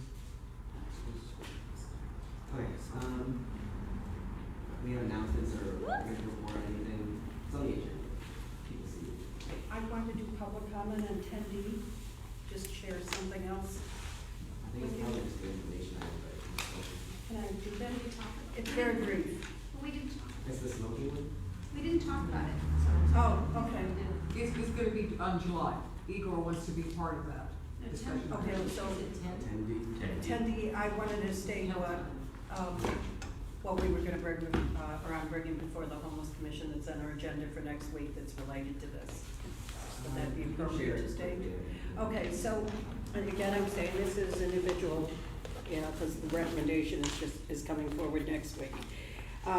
So actually, I'm having to consider a recommendation that this lot, consistent with what what Housing Advisory Commission proposed, actually be used as as a location for the RVs, for up to 12 RVs, because this is a homeless issue, a housing issue, and it's actually very imminent. It's more imminent than the tiny homes right now, because I don't know if you're all familiar with, but there is this proposition that's going forward that the RVs will be banned from Berkeley, particularly between 2 to 5 p.m. in the morning. So the recommendation would be that and the city has already said they couldn't identify any other location, that location would be used for up to 12 RVs with facilities there, so that, and be identified for the highest needs, or the persons with the highest links to Berkeley, being people who had their children in Berkeley schools and people with jobs in Berkeley who really need to be Berkeley dweller and are RV dwellers. So I just want to share with you that I took your recommendation and I'm bringing it forward a little bit different, but it's to meet this imminent unhoused need. And so we'll be considering that next Wednesday. Thank you. I'd like to make a motion. All those in favor of ending the meeting? Aye. All those opposed? You wanna fight, oppose it? Thank you, Commissioner Staff, and, we're sorry that you're so late.